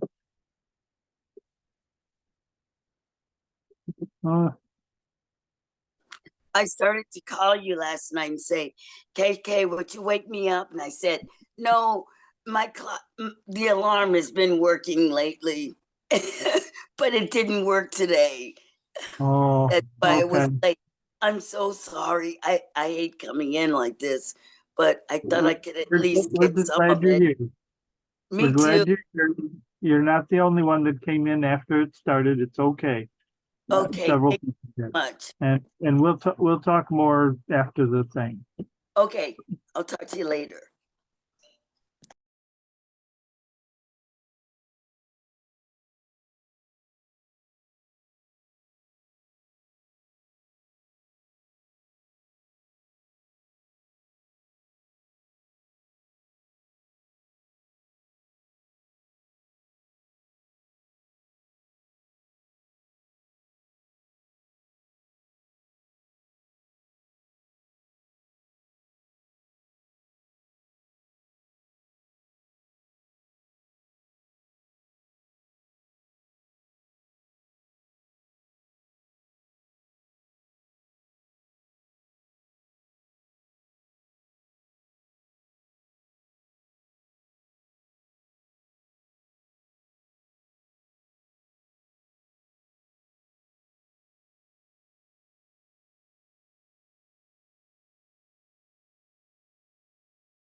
I need to say to all the people that are, in anything that for which I'm an instructor, all the big asterisks, and do not talk as fast as I do when you do your presentations. I think you're doing fine. Our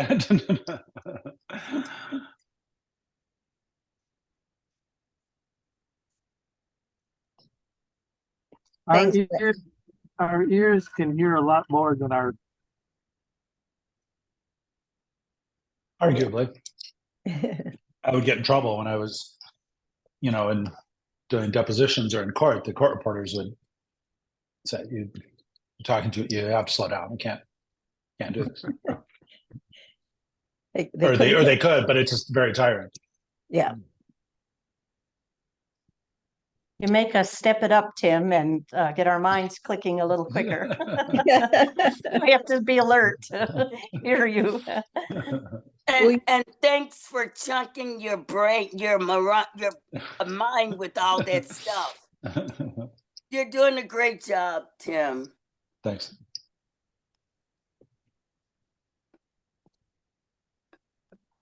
Marvin raised his hand right at the conclusion, but promised to hold his question for after the break.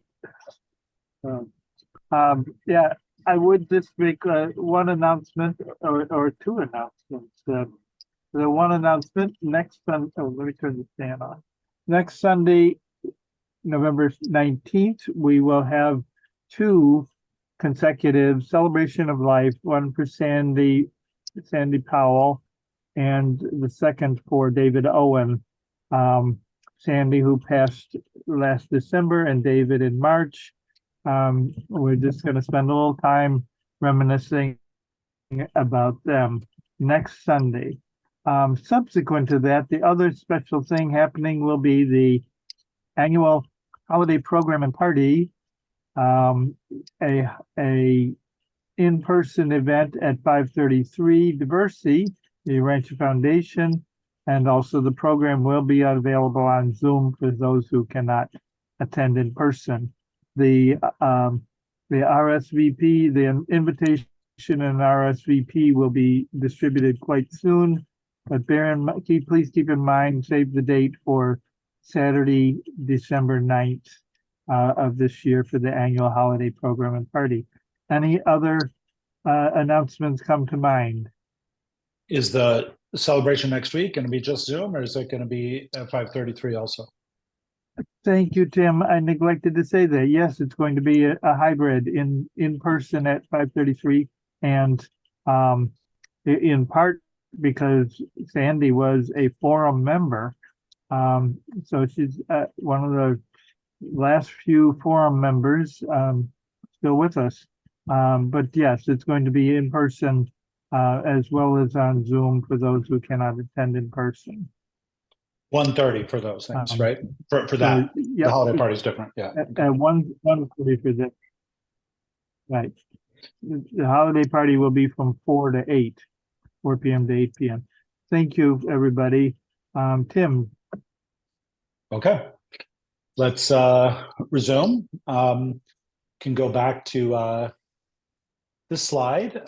And I don't know if it's there or just more generally, but Marvin had a comment. Marvin. Yeah, thanks, Tim. For me, one of the most intriguing statements, and it's repeated a few times in the text in different ways, is that in this life, what they call the seat of identity is rooted in our minds. And there are two elements that are associated with that, as I recollect. One is consciousness, that we are aware basically in our minds.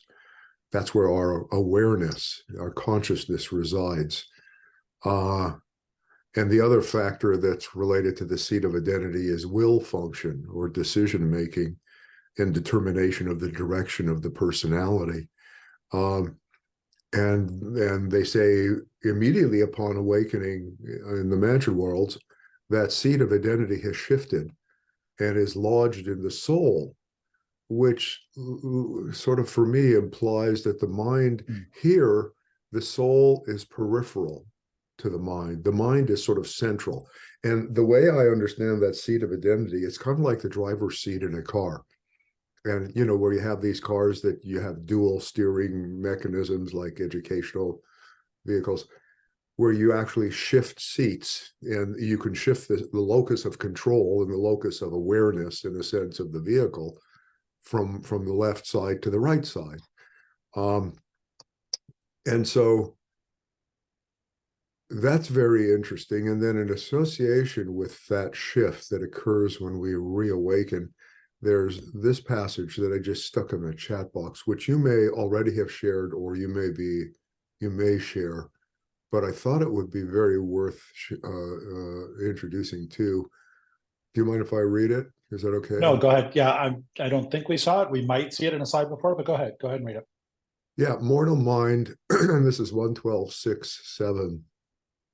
Mortal mind prior to death, so this is in this life, is self-consciously independent of the adjuster presence. Semicolon. Adjutant mind needs only the associated material energy pattern, meaning our bodies, to enable it to operate. But the Morontial soul, being superadjutant, does not retain self-consciousness without the adjuster when deprived of the material mind mechanism. That has profound implications. I mean, what it says is that unless we have developed some sort of functional relationship in this life between the soul and the thought adjuster, and our conscious awareness and the thought adjuster, in a sense, there's no connection between them. And when we awaken, we don't have an established kind of association between the mind and the thought adjuster in the soul. So it's a sort of a visual representation of why it's so important to be making value-laden and spiritual choices in this life, because by virtue of that, our souls emerge and we have a relationship with that adjuster that we can trigger upon awakening, especially if it's a conscious and intentional relationship that we've established with God's presence inside. But I'm just, for me, the whole sense of the shift of the locus of identity, or the seat of identity, to the soul is a fascinating subject, and what it will feel like experientially.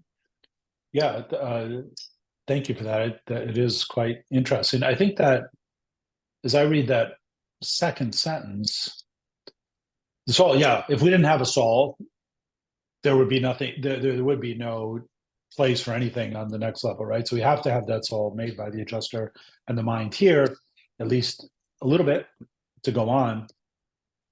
But I think what they're saying is there's no self-consciousness in that, seated in that soul on the Morontial level, for the reasons you say. If that's where the awareness is, if that's where the will is going to locate, it needs the adjuster to do that, because it no longer has the material mind. And of course, if the adjuster doesn't, so maybe this is saying, maybe this is kind of really talking about what happens if the adjuster doesn't show up, and everyone's waiting around, but the adjuster doesn't come back. There is no going forward. But yeah, that changing the driver's seat is interesting. I wonder if it's the will portion that I remember that. The awareness, I wonder if the awareness is still on the mind level, but now you're sort of consciously living with your soul, rather than just living hoping you're doing the right thing by your soul, right? Or trying to discern the soul. You're actually using it, rather than just nurturing it, so to speak. But that interface with the external world, I guess, could be either one. But like you say, I think we're getting the sense from all these quotes that it is more unified on the Morontial level. And of course, at the spirit level, it's 100% unified, right? So that would make sense that we're moving toward that. So the implication for me is, around the function of will, it's more easy to discern that the decision-making power rests in the soul in the next life. and the mind is attendant to and supportive Right. of the decision-making power that rests in the soul part of us. What's a little less clear, you're right, is where does consciousness reside? You know, differentially between the soul and the mind. That's an interesting question. Well, It's much more. It's got to be much more in the soul, but Yeah. does it to some extent also reside in the mind mechanism? Well, and we're told that mind is subservient to spirit and matter is subservient to mind. So, you know, that evolving spirit is going to be able to control the mind in a way that now the only thing right here, the only thing we have control over is our minds, and we try to align it with the spirit. But as we actually start to become spirit, you're right, the mind is subservient to our evolving spirit, right? So that is quite interesting. Linda, did you have something? Yeah, I'm trying to incorporate my understanding of personality in what we're talking about. Mhm. You know, personality is the unifier and it's our uniqueness. But I thought also that it was the consciousness of and self-reflection and will was personality based. So I'm trying to apply that to the graph, the charts that you created with the material, morontial, spiritual, and then the morontial and mortal transition. So how do you weave personality into that? And if that's not feasible to address, just ignore my question. No, I think it's a good question. Personality and will, I think, are, if not the same, I think we can think of them as the same. Consciousness, though, I think is quite different. Although it's hard for us to discern now here. Consciousness is in our minds. And yeah, it's our personality that is, and our will that is conscious, but that's not consciousness. I think. I think personality is it's kind of a hard. I mean, it is the hardest concept, I think, to understand. What personality is the arrangement, we're told, of these various energies and the association and the pattern between them. And it's like when you get the right things close enough together and in the right balance and proportion, then there's personality. You know how, if you know how like a nuclear reactor works, if you get those, or a bomb, if you get those nuclear elements that are throwing off emitting particles close enough together, they start to affect each other, and boom, you have more energy than you started with. But only if you get a critical mass together. A little bit the same way, I think, with these pieces of us, the mind, body, spirit, soul, all these things have to be together in the same place, and then the personality is kind of, you've kind of made the circuit, or you've connected them, and now the personality exists there, or expresses there. But the personality itself, you can't put your finger on it or segregate it. It's the soul of the Father. It's his circuit, but it gets triggered only when you have the right combination of things in place. And consciousness is part of that scheme, but I don't think consciousness is personality. If that helps, I don't know. Yeah, I didn't think consciousness was personality, but I thought personality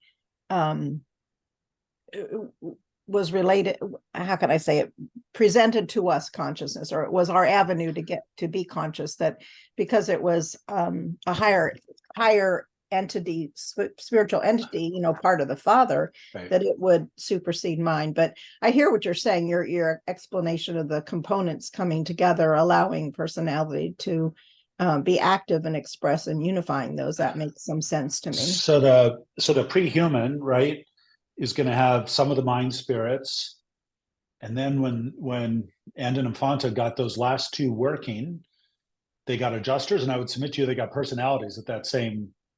Actually, before the adjuster showed up, I think they had personality, right? Yeah, they had personality. After, right? Yeah, but they only had personality when they got all the mind spirits, right? Because animals and plants don't have personality.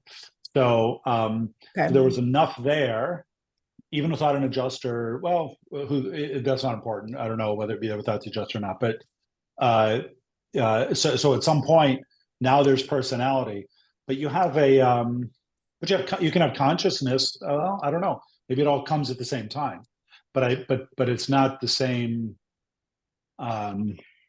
It's the mind that has we read the mind is the complete conscious and unconscious experience.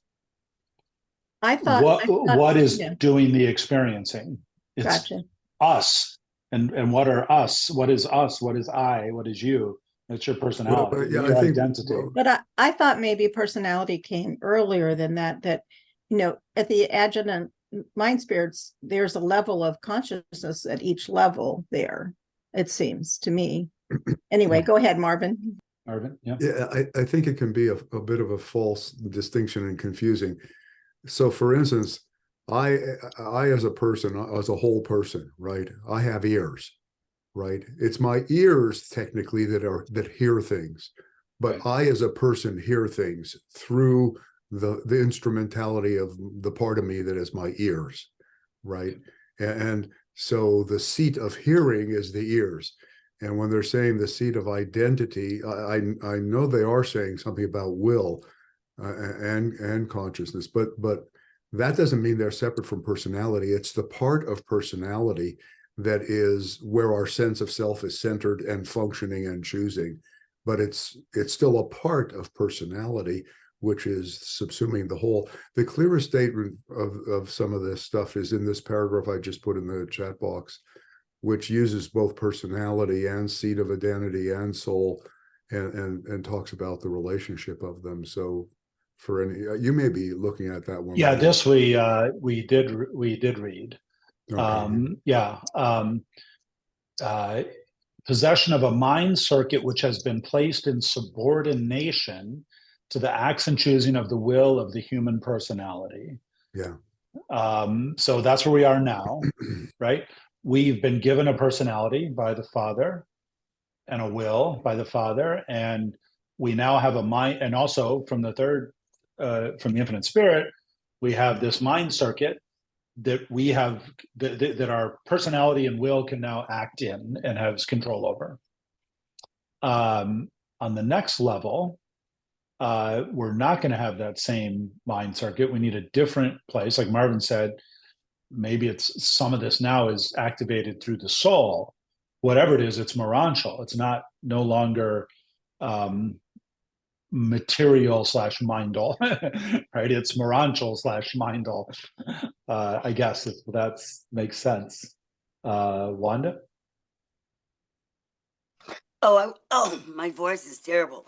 I want to say something about consciousness, because we could give almost movement to consciousness, because there's different degrees and different levels of consciousness and balance, awareness and clarity and spirit connection to spirit reality. So we're in a third dimensional consciousness, but on this planet we can now achieve fourth dimensional consciousness, fifth dimensional consciousness, and soon Christ consciousness is available to us. We're in the photonic belt right now, so we're going to have a huge consciousness raising for everybody, and gamma rays for our brains. There's certainly, right, the sense, I mean, consciousness at its simplest level is just, hey, here I am, I'm hungry, right? But the Urantia book takes us all the way up to God consciousness, right? So that's the whole point. So there's all these levels, and it is growing and expanding. One of the most interesting things in the book says is that mind is not limited by time and space. We think of it as, because we can't get out of our bodies, right? So our bodies are limited in time and space. So we just assume our minds are too, because we don't think our minds can be in the past or the future or anywhere else. But in reality, we can. We have memories, we have aspirations, we have, our mind is actually not bound by that. And we do experience consciousness of things beyond our, what's just, sitting in front of us right now. We do it all the time. We just don't like to call it that because it sounds weird or kooky. But the mind does give another dimension to our living. and that's what we'll talk about. There's going to be another dimension, at least on the Morontial level too, right? Fred.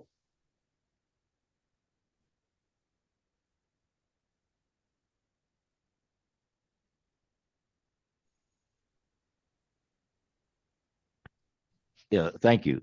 The consciousness is a there's a big discussion amongst all the major big philosophical thinkers around the world about what constitutes consciousness or what is consciousness. How do you define consciousness? But I want to put it for this discussion today in simpler terms. If I think we're familiar with the Tesla self-driving car. You may know that the Teslas now they're not programmed. They have what's known as machine intelligence. That is, they learn as they drive, and they also share that experience amongst all the other Teslas.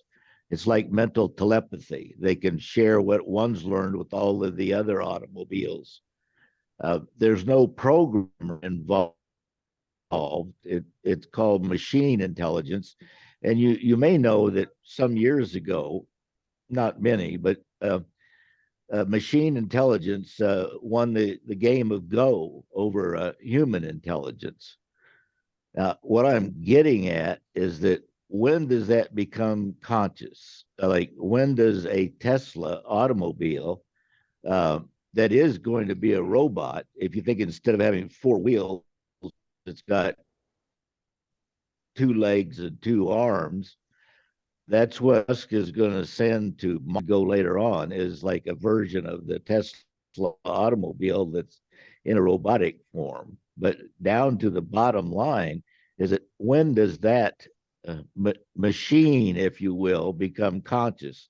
And I think we all agree that we are these biological machines, and we all agree that we've evolved as biological machines to the state where we exhibit a consciousness or a sentience. Like, when you become conscious of your consciousness, regarded as a sentient being. Now, the threshold of sentience, becoming conscious of their consciousness. But Right. I'm bringing that up because do you think that machines can actually develop a soul or a capacity to one day arrive at such a level of consciousness that they would be regarded as having a soul? Thank you for letting me rant. I wanted to talk, yeah, please. I'd like to hear other people's opinion. Yeah, I like my car, which is a Tesla, but I hope to God it never develops its own personality. And I don't actually think that it.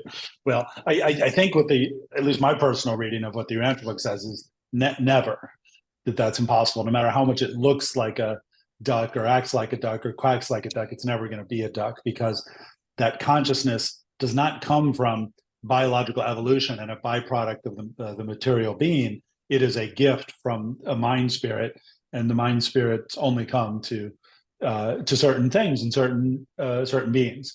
And surely, if the gods wanted the Teslas to come to life, they could give them the mind spirits, but they haven't. And who knows? Maybe on some future universe or world that the material thing supporting the consciousness is not biological. Maybe it is mechanical, run by a bunch of machines. But in our slice of the universe, I don't see that. This is my personal view. Other people might differ. It is the forefront of a lot of people's thoughts now. George? I'm often confused about the use of the word circuits. It implies a string of components in a power source in a closed loop operating, and or like a repetitive action. And I'm curious how it's used with your mind, with mind and consciousness. That is a good question, and maybe Alden can look in his little dictionary or online to think. But maybe the word "encircuited" helps. I don't see it so much as mechanical as like included in or somehow connected to. I mean, circuits are by definition connected, right? Whether it's a electronic circuit or a certain kind of circuit, or components or whatever. I don't know if we can stretch it that far, but I think the word is just more generally means actively connected to with some kind of active energy. Like, just an electrical wire or something, the simplest circuit you could have. The important thing is the wire, and that it's connected, not that it has a switch or doesn't have a switch or whatever. At least that's my reaction to it. Ken?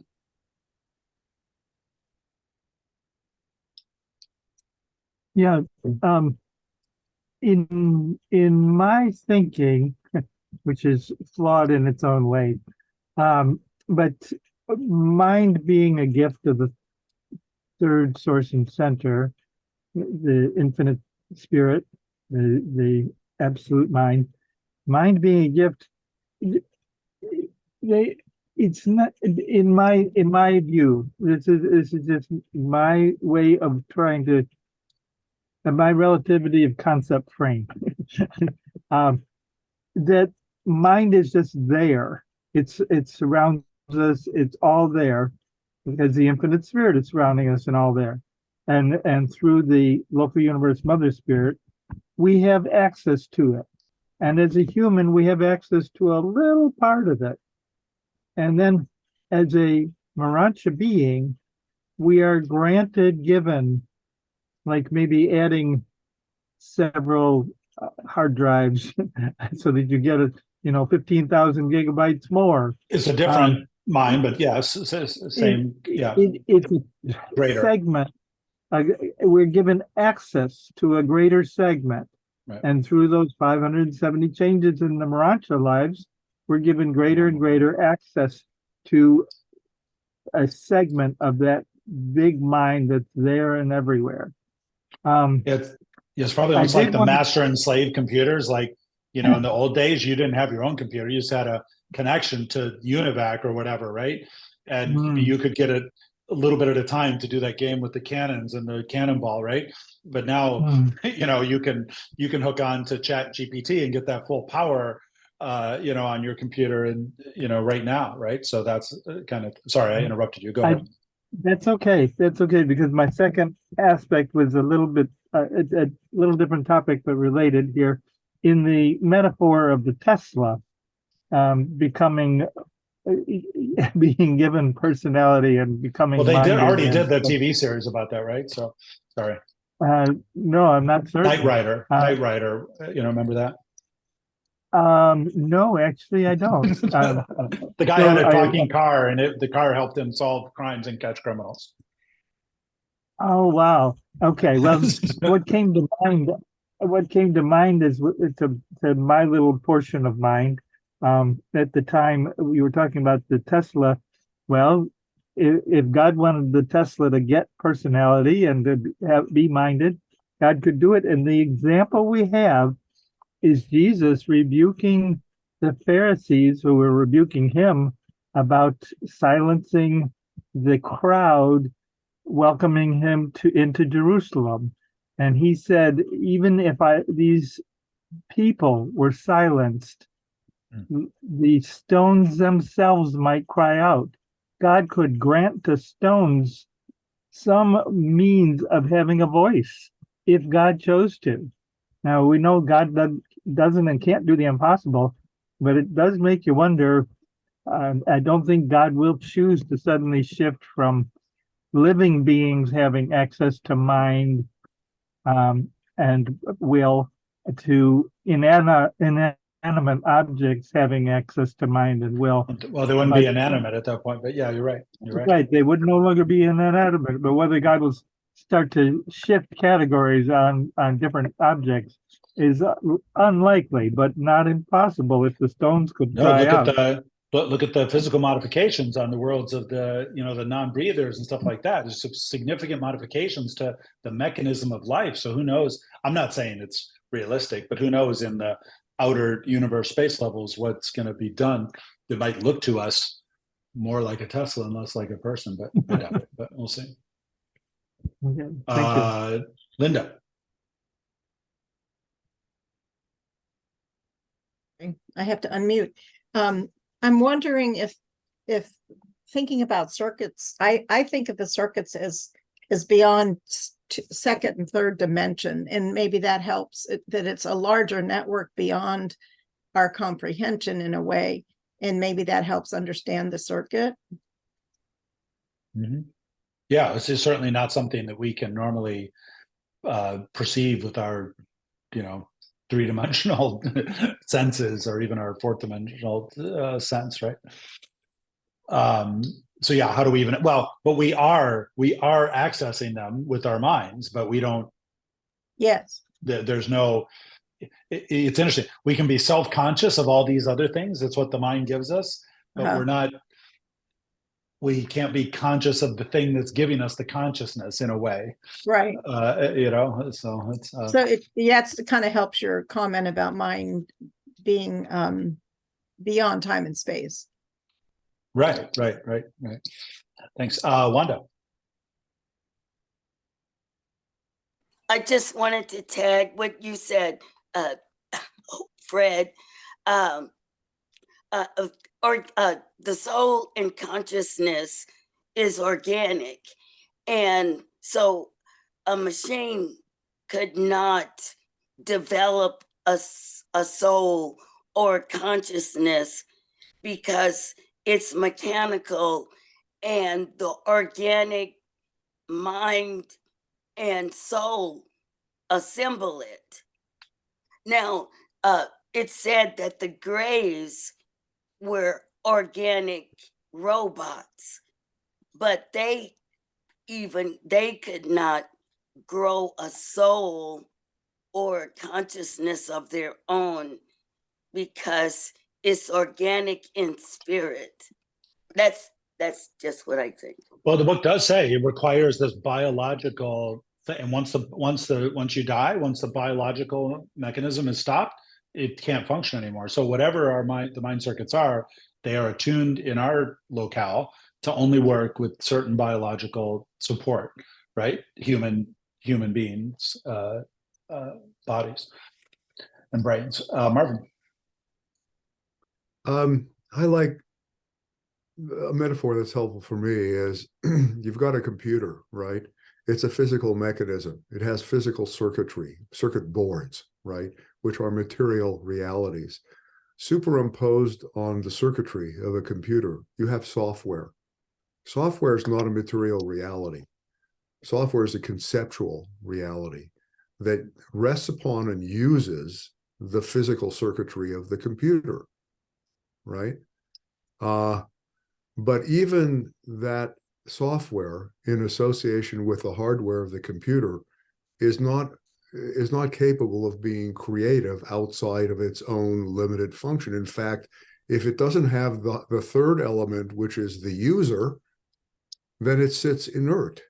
Both the software and the hardware don't function, right? They function at the behest of the user, who uses the circuitry, the mindal apparatus of the software, which rests on the physical apparatus of the computer, and that user is truly creative, right? That user is a person. The will, yeah, and it uses the software of mind concepts and ideas, which don't have a life of their own. They're being utilized by a living person, a being.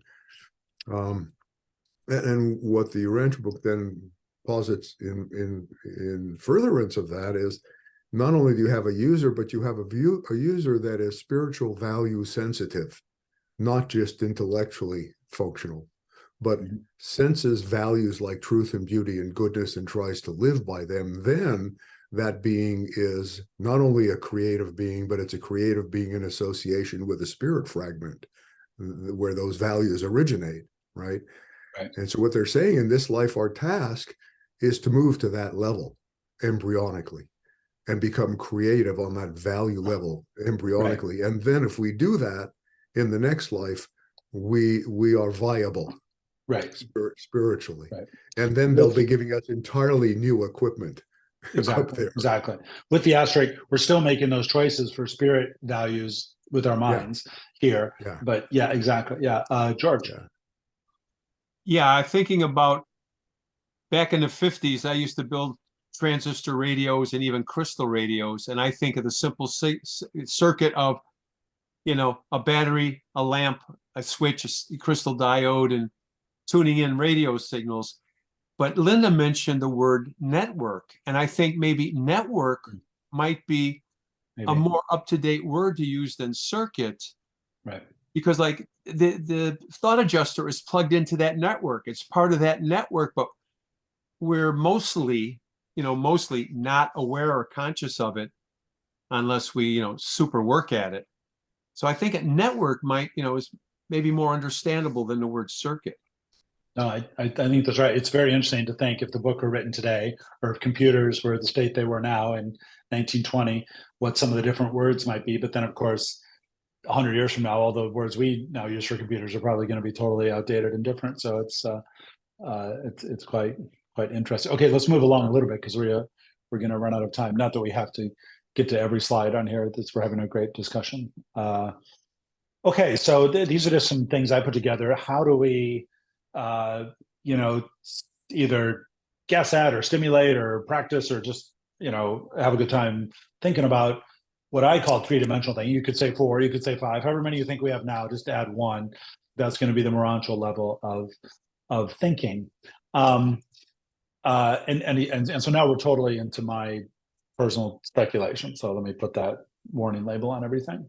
I think one way you could think of this is that our default mode of thinking now is kind of 2-dimensional, right? Maybe that's our 2-brain series, whatever. But we sort of have this mind, body, mental, physical. It's not, not bringing in religion to it yet. But it's sort of the traditional Western, at least, Eastern too. They have this duality concept, right? And that can be rooted in reality too, in the local universe. But just if you buy that premise, it's how we tend to think on an everyday basis, I think. Religion brings in a 3rd dimension, the spiritual. I think we can all agree about that, and we can identify with that as we form and grow our souls. All the stuff Marvin's been saying, stuff we talk about all the time. So most of us, at least in this group, are comfortable with, okay, there's my mind, there's my body, there's my soul, there's my spirit, there's spirits, influences, and we're trying to juggle these 3 things and make the 3rd one, more and more a part of us, since that's the one that needs the most help, right? Because the other 2 are the body's super powerful at overriding and destroying everything, and so is the mind's even more powerful at putting us off track if we let it. Okay, so the materialist, what the book would call the materialist, or the scientist, or the atheist, or the whatever word you want to use, materialistic thinking insists that the mind is but a phenomenon of the body. Biological evolution, somehow everything got arranged enough we think we have something called consciousness, but that's just an illusion. We're just highly evolved animals that somehow, jumped up, to this level. But the book tells us the mere fact that the mind can conceive of this axiom, that this proposition proves that it's more than the body. In other words, they say, and if you accept it, that the machine can never be conscious of its creator, or the fact that it's a machine. It just is, right? So the fact that we can even say that we've got this mind body, that our mind's the phenomenon of our body, and conceive it that way, proves that there's more to it, according to the Morontial books. So in a way, so that's materialistic thinking. Now, positing another level to sort of intellectual thinking. Okay, intellectual thinking, and this is, I think, very common. This is sort of pre-Morontial book. Even religious, people would think this. Maybe, I mean, if you take the God element out of it, right? So why do we have religion? Why do we have this spirituality? Why do we have this yearning to be good or to love or whatever? Intellectual thinking insists that the spiritual, the soul, what we call those, are just mental phenomena, right? So, okay, let's say we have a mind, let's say we have consciousness. That doesn't mean there's a God, right? There's people that believe in consciousness. They're not strict materialists, believe in consciousness. They don't necessarily believe in God. They say, well, you have this complex mind, you have this consciousness. So yeah, you invent these spiritual concepts, this idea of the soul, these values. I mean, I shouldn't denigrate it. Some people think this is the legitimate source of good values, right? The humanists, the people like this. But the book tells us that view can't fails to satisfy the intellect it exalts because it cannot explain, one, the evidence that these are from the book, the evidence of the divine lover, this influence that, you know, if there were not a divine lover in the mind of men, you wouldn't have all these things. It can't explain that view, cannot explain that. The truths of revelation, right? You can't explain Jesus, you can't explain the Morontial book with this philosophy. It's spiritual thinking, the next level, right? That provides us the foundation for working with our spirits, our adjusters, to craft the Morontial and nascent spiritual essence, our souls. So these, if we think about our thinking and our thoughts, the work of our minds here, we see these three ways it can be expressed. The purely materialistic, we're just creatures of, you know, everything's predetermined. We're just, you know, reacting to the world around us. And this is there's a, Julia's not here today, but she sent me an article, and there's a guy, he was in the New York Times a couple of weeks ago, philosopher is like, no, this is everything. This is all there is. Everything is determined. The fact that I'm waving my hands right now, the fact that I'm talking in this tone of voice, the fact that I'm choosing to use the words I say, that's all been predetermined, because there's these biological, and we can't, it's too complicated for us to explain, but there's all these things, because you can't show me how to change it. You can't show me what you could flip inside my head that would make me say a different word. So therefore it's all determined. It's nutty, but that's what he thinks. And then there's this little more sophisticated level that would sort of be, you know, common, quote unquote, modern agnostic view. Well, we do have minds, you know, we do have values. There are things there is a good and bad, but this is a function of our evolution and our minds. And, you know, we're kind of constructing all this, and we've all agreed it's a good way to get along, but, you know, but there isn't more than that, right? And of course, the spiritual level, you know, that we wouldn't be here if we didn't think that exists. So our souls are real. We, you know that now, here and now, but our access to them is very constrained. We're building our soul. We really don't have a lot of access to it, right? We have to work really hard even to, it kind of tells us we can be led, and we can discern, and we can choose, and we can build our soul by making these choices through spirit leading and desiring and choosing, as we saw in the prior quotes. But we can't really be, you know, our consciousness isn't yet in our soul. Like Marvin says, it's going to move. Our will is not in our soul. We can only hope that it's, you know, that it's growing. But replacing our mortal minds with Morontial minds will perhaps. Oh, I was supposed to ask you guys the question. What do you think it will do? And I think it's actually the stuff we've been talking about since the break, right? Do we have this perception, like Marvin said, direct access to our souls, consciousness of the adjuster, consciousness of the spirit of truth, really making decisions, not just to try to align our own will with the will of God, but actually discerning that will on a higher level, increasingly higher levels. Or you can talk about it like Wanda did, expanding our consciousness on those 570 levels. Here's some of the ways I thought I came up with saying that. It'll let us perceive the spiritual in the intellectual, and the intellectual in the material. In other words, right now we can see the material, we can understand it with our brains. We can kind of discern the spirit influences, but whatever our Morontial brains are doing, it's actually going to let us perceive spiritual realities to some extent, at least a little bit, and then increasingly more, I think. Enable us to use our spirit to lead our minds, to lead our bodies. Now we're kind of reliant on our minds to force us in the spiritual direction. But the Morontial mind will be constructed, I think, to actually use that spirit, not just try and allow it or try and build it. There'll be some way in our minds that demonstrates to us how goodness requires truth, requires beauty, and how beauty fosters truth, fosters goodness. We can think about those relationships now. We can perceive them. We can try and choose them. But there'll be some way that we know. You know, we get flashes of it now, but the Morontial brain, I think, the Morontial mind, this is why I changed the title, I think. The Morontial mind will somehow know that, just like we know 2 + 2 = 4. The Morontial mind will know, oh, well, that's true. Well, then it's beautiful and it's good. And I see the relationship.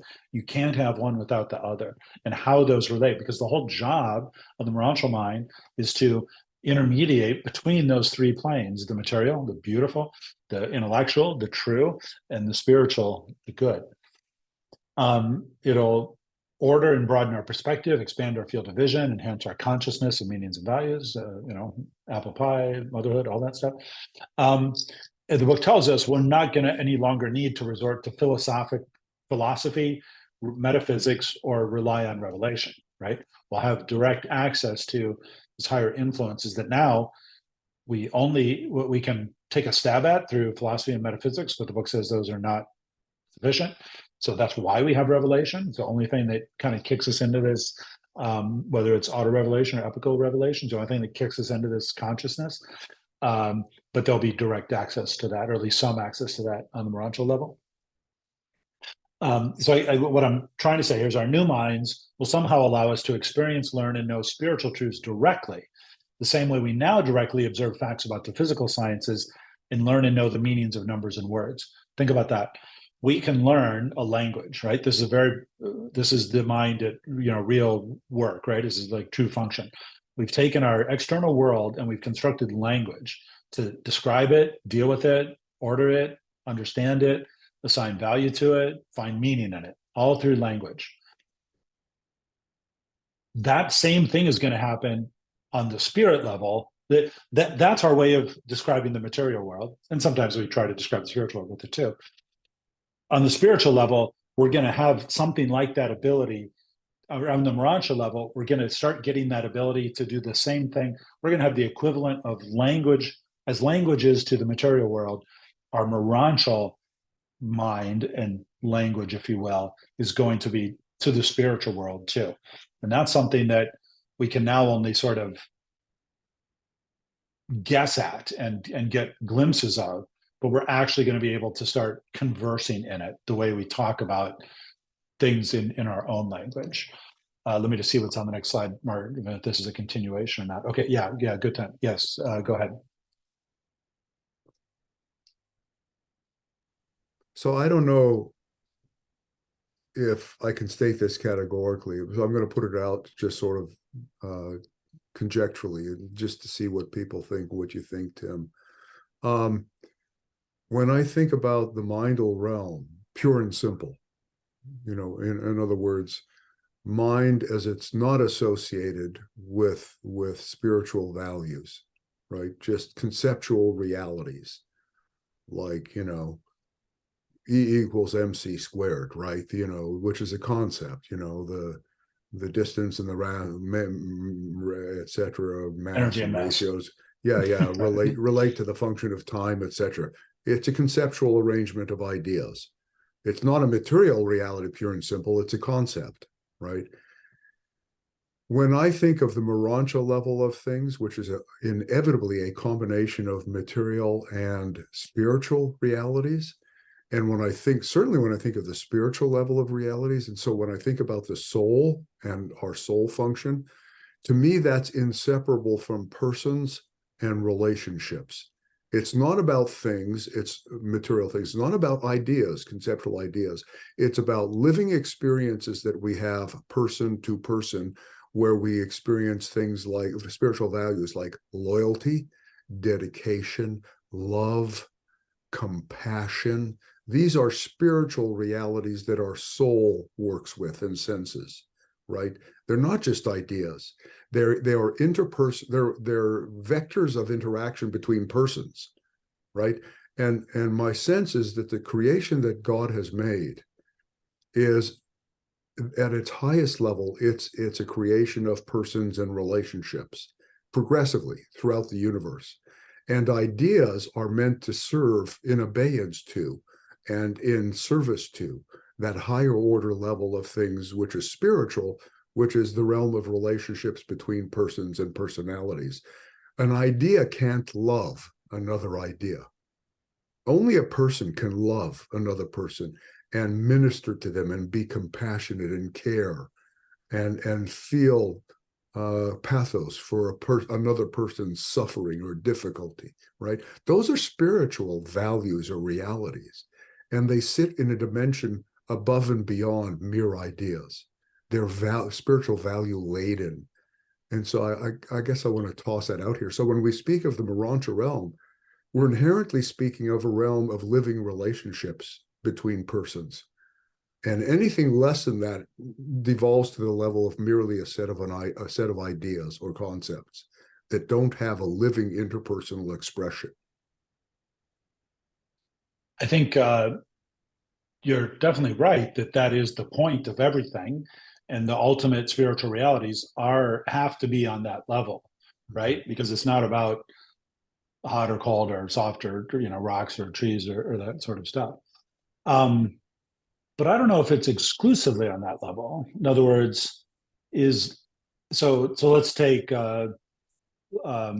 loyalty or altruism or hope, or those grand things that definitely are ultimately spiritual values, right?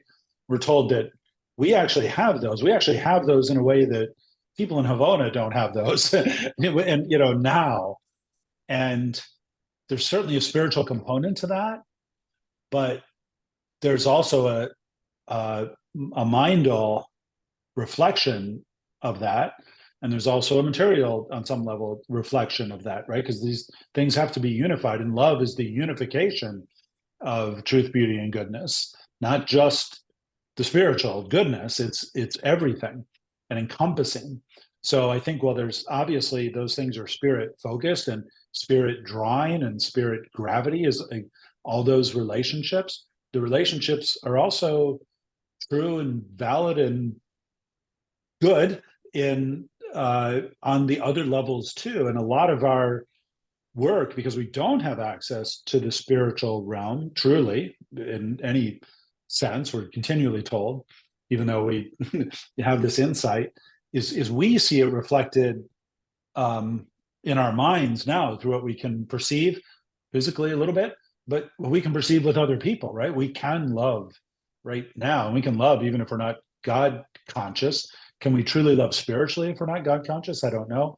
But so we're seeing the reflection of that, and it's the idea of seeing that spiritual meaning and value and reality in our own. What one person can look at and see is just,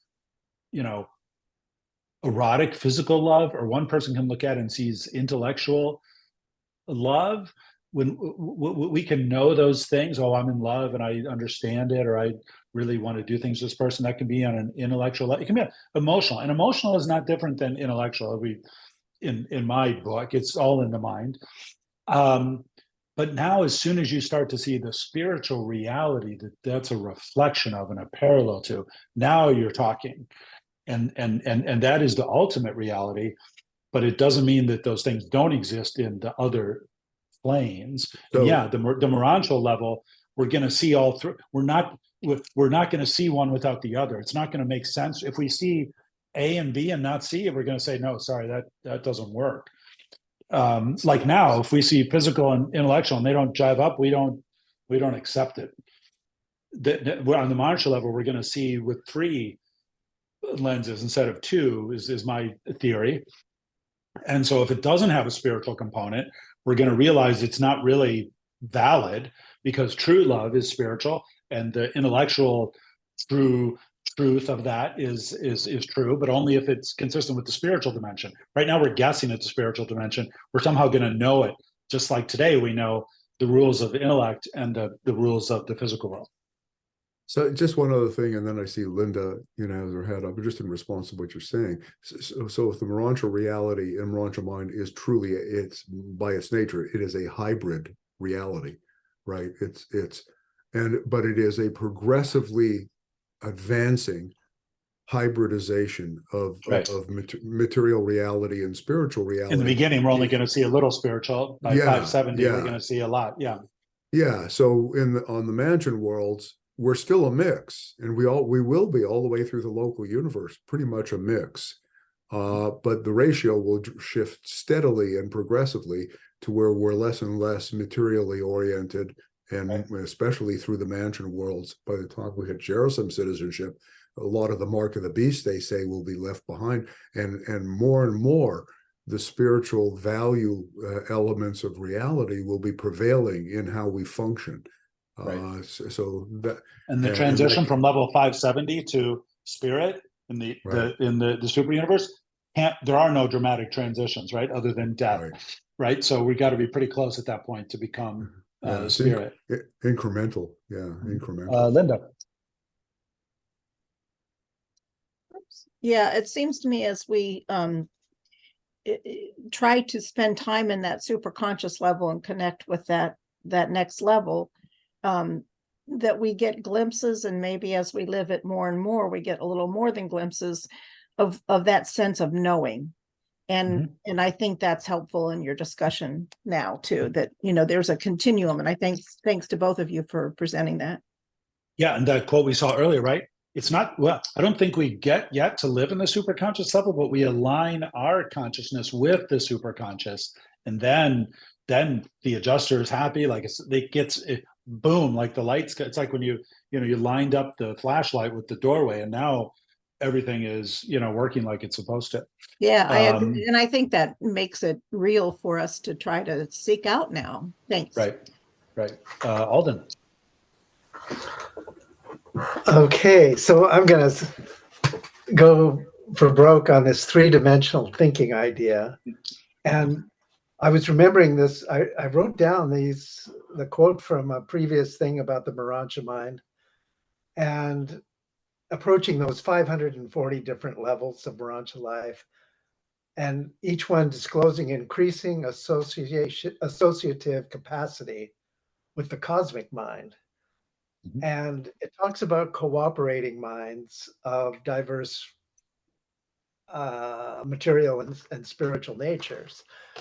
And I was thinking about how we might get a flash of this cosmic mind in the idea of a miracle. In the sense, when Jesus performed a miracle, he was joining with the mind of a ill person who had faith. That individual had to cooperate, and Jesus had to cooperate with the higher cosmic mind of God's will. And so the three of them together were cooperating, and a miracle would occur. And this would be like a flash of cosmic mind, in my view. And so we're looking at three-dimensional of the spirit and mind and material. Like the material mind comes to Jesus, who is the cosmic mind, but they access the cosmic or the spiritual mind of God. So all three are working together in a cooperative association.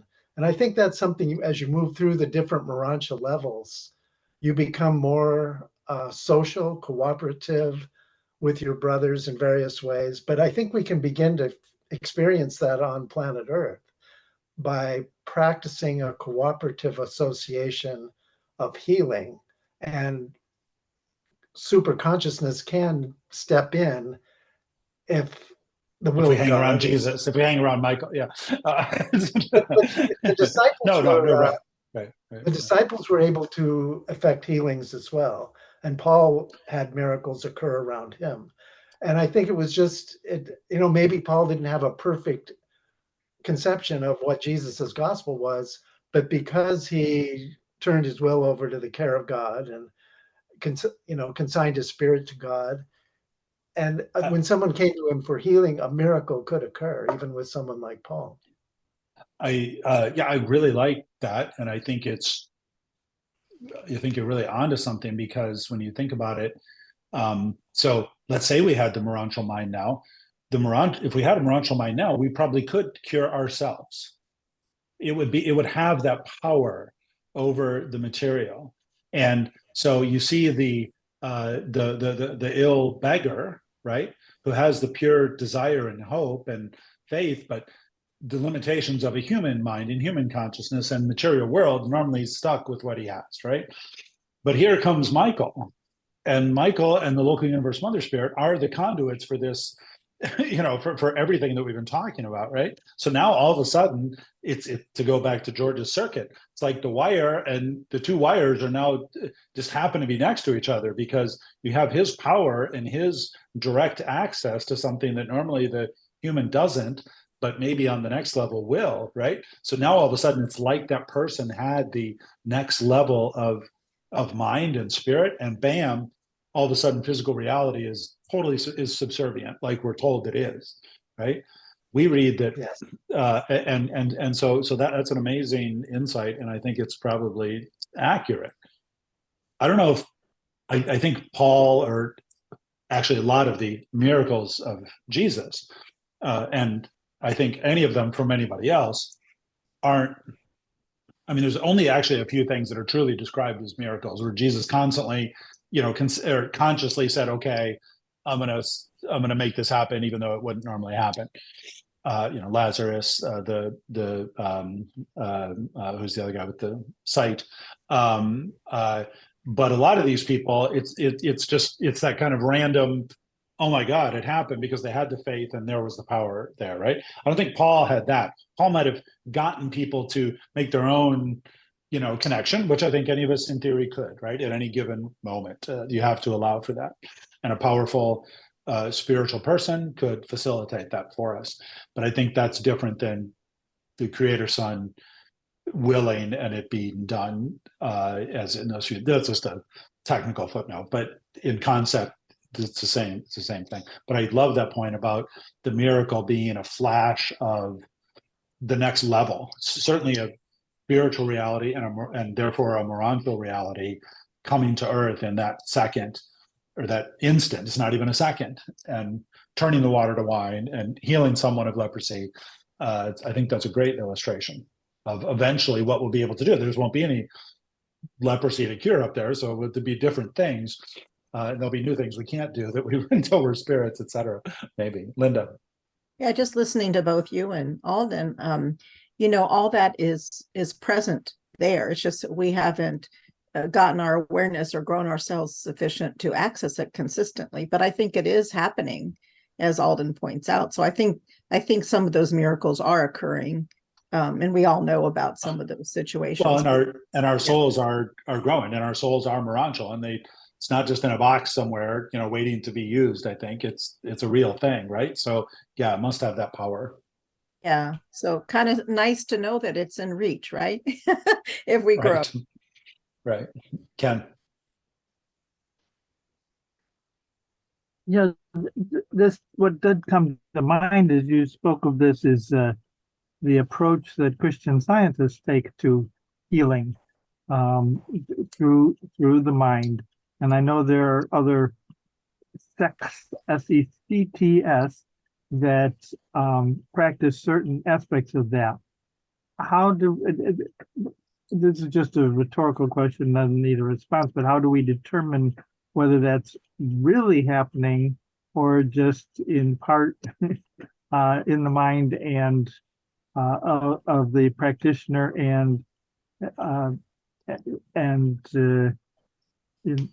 yeah, I don't even know how to phrase the rest of my question. But it's better to not confuse a dream, for example, with the spiritual thought adjuster giving us a message, but rather think of it as a mental phenomena.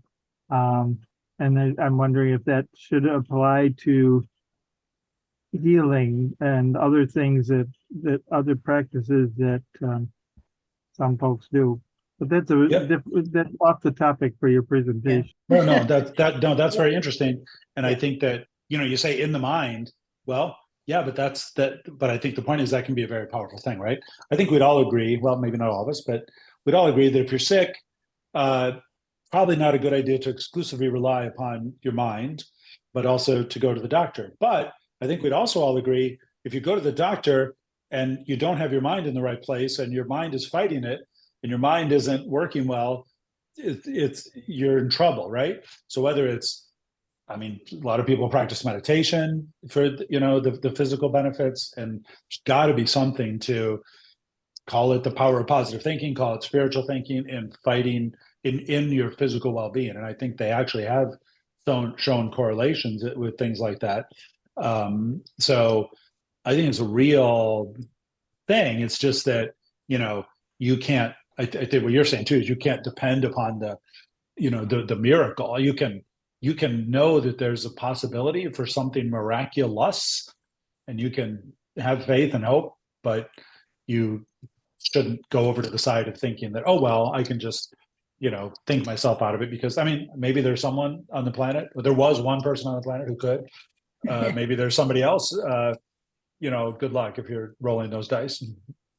There is some really well done scientific research in this area by very intellectual folks, Harvard grad met doctors and so forth. And there are some incredible case histories that have been well documented that would, suggest that this is a more active dynamic than maybe we're all we can embrace fully. But I don't think we should dismiss it. No, we yeah, shouldn't dismiss it, but we shouldn't, succumb to it. I guess maybe it's very seductive, right? To just say, oh, well, let's just think our way to health. We do need to think our way to health, but that's not, we need all three aspects. We need the physical, Yeah. the mental, and the spiritual approach. Right. It's right? more than thinking. It's more than thinking. I guess the cases that I'm aware of. Oh, right. No, it's you're right. Yeah. It's I'm sorry. It's the spiritual. It's I saw a super funny, sorry, Marvin, and then we'll let you have the last word maybe, but so there was a clip from Curb Your Enthusiasm, Larry David, and his friend is asking, his friend's father is sick in the hospital. And he says, will you pray for my father? They're both Jewish. And he goes, prayer, I don't know. I feel funny. It's like, I'm just asking you to pray for my father. How hard is that? And so Larry David goes into all this rationale. Come on, you can't tell me that works. It's superstition. And God is just waiting for me to ask. You're his son. You're asking. But he's only going to do it if I ask. He's blah blah. And so he says to him, Larry, how do you know prayer doesn't work? He goes, because I'm bald. So I thought that was very funny. Anyway, that is very funny. Thank you. Marvin. So this is a really interesting conversation, and it really bears a great deal on the transition to Morontial mind. And for me, the most pointed passage in the text that relates to what we were just talking about, which is that it's not so much what we believe. It's not even so much our concepts of God. Really, what's potent is our desire, what we yearn for, what we hunger for, or what we want, not our capability in this life of even accomplishing it. And the most, for me, the most pointed passage in the text is this one I just put in the chat box. And it is not so much what mind comprehends as what mind desires to comprehend that ensures survival. It is not so much what mind is like as what mind is striving to be like that constitutes spirit identification.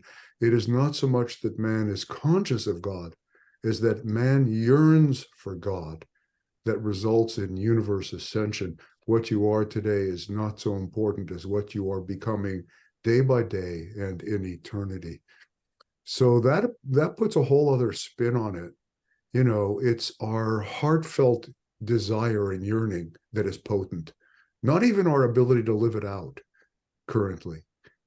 What God is saying to us is, if you want this and it's in keeping with what I want for you, consider it done. It just may be a matter of time until it will be yours, So just be patient and keep on desiring and move forward, which is, to me, it's incredibly encouraging, Right. Yeah, we read that earlier, but I'm glad you brought it back because it is a good, kind of wrap up. I'm trying to, I'm going to make a PDF right now of this, of my slides if anybody wants them. And then, of course, you can see the slides that we didn't get to because we have to stop. And let me attach it here to the in the chat if anybody wants to download it. You're welcome to. I think that's going to work. but we can certainly, we could reprise this. Let me just see what I had left. What we're going to do next is go through the look at or talk about MODA, right? Because this is the way the Morontial mind thinks or has access to, right? So read some of the quotes about what Morontial MODA is, and then what we call the MODA, which aren't really MODA. Look at some of those and maybe have some fun guessing how they might be, what those parallels might be on the Morontial side. And I like to think that they're somehow keyed to this, now seeing things from the spiritual perspective in a way that we can only sort of, like Marvin said, hope for and desire for and chase after now, but actually perceive it directly. So thanks everybody for really a wonderful discussion. I'm really I'm glad we got to share all that, and I guess that's it because it's 4 o'clock. Thank you, Tim, very Thank much you. for this presentation. you. I would say I didn't see the link come in the chat. I can distribute it through the Oh, wait. same email. Sorry. Oh wait, I just sent it to Pardon? Linda by mistake. I only sent it to Linda by mistake. Let me send it to everybody. Hold on, because she had Okay. messaged me. Hold on. Yeah, because I was So I going to say won't. I So could we distribute. won't. Yeah, you can distribute it too.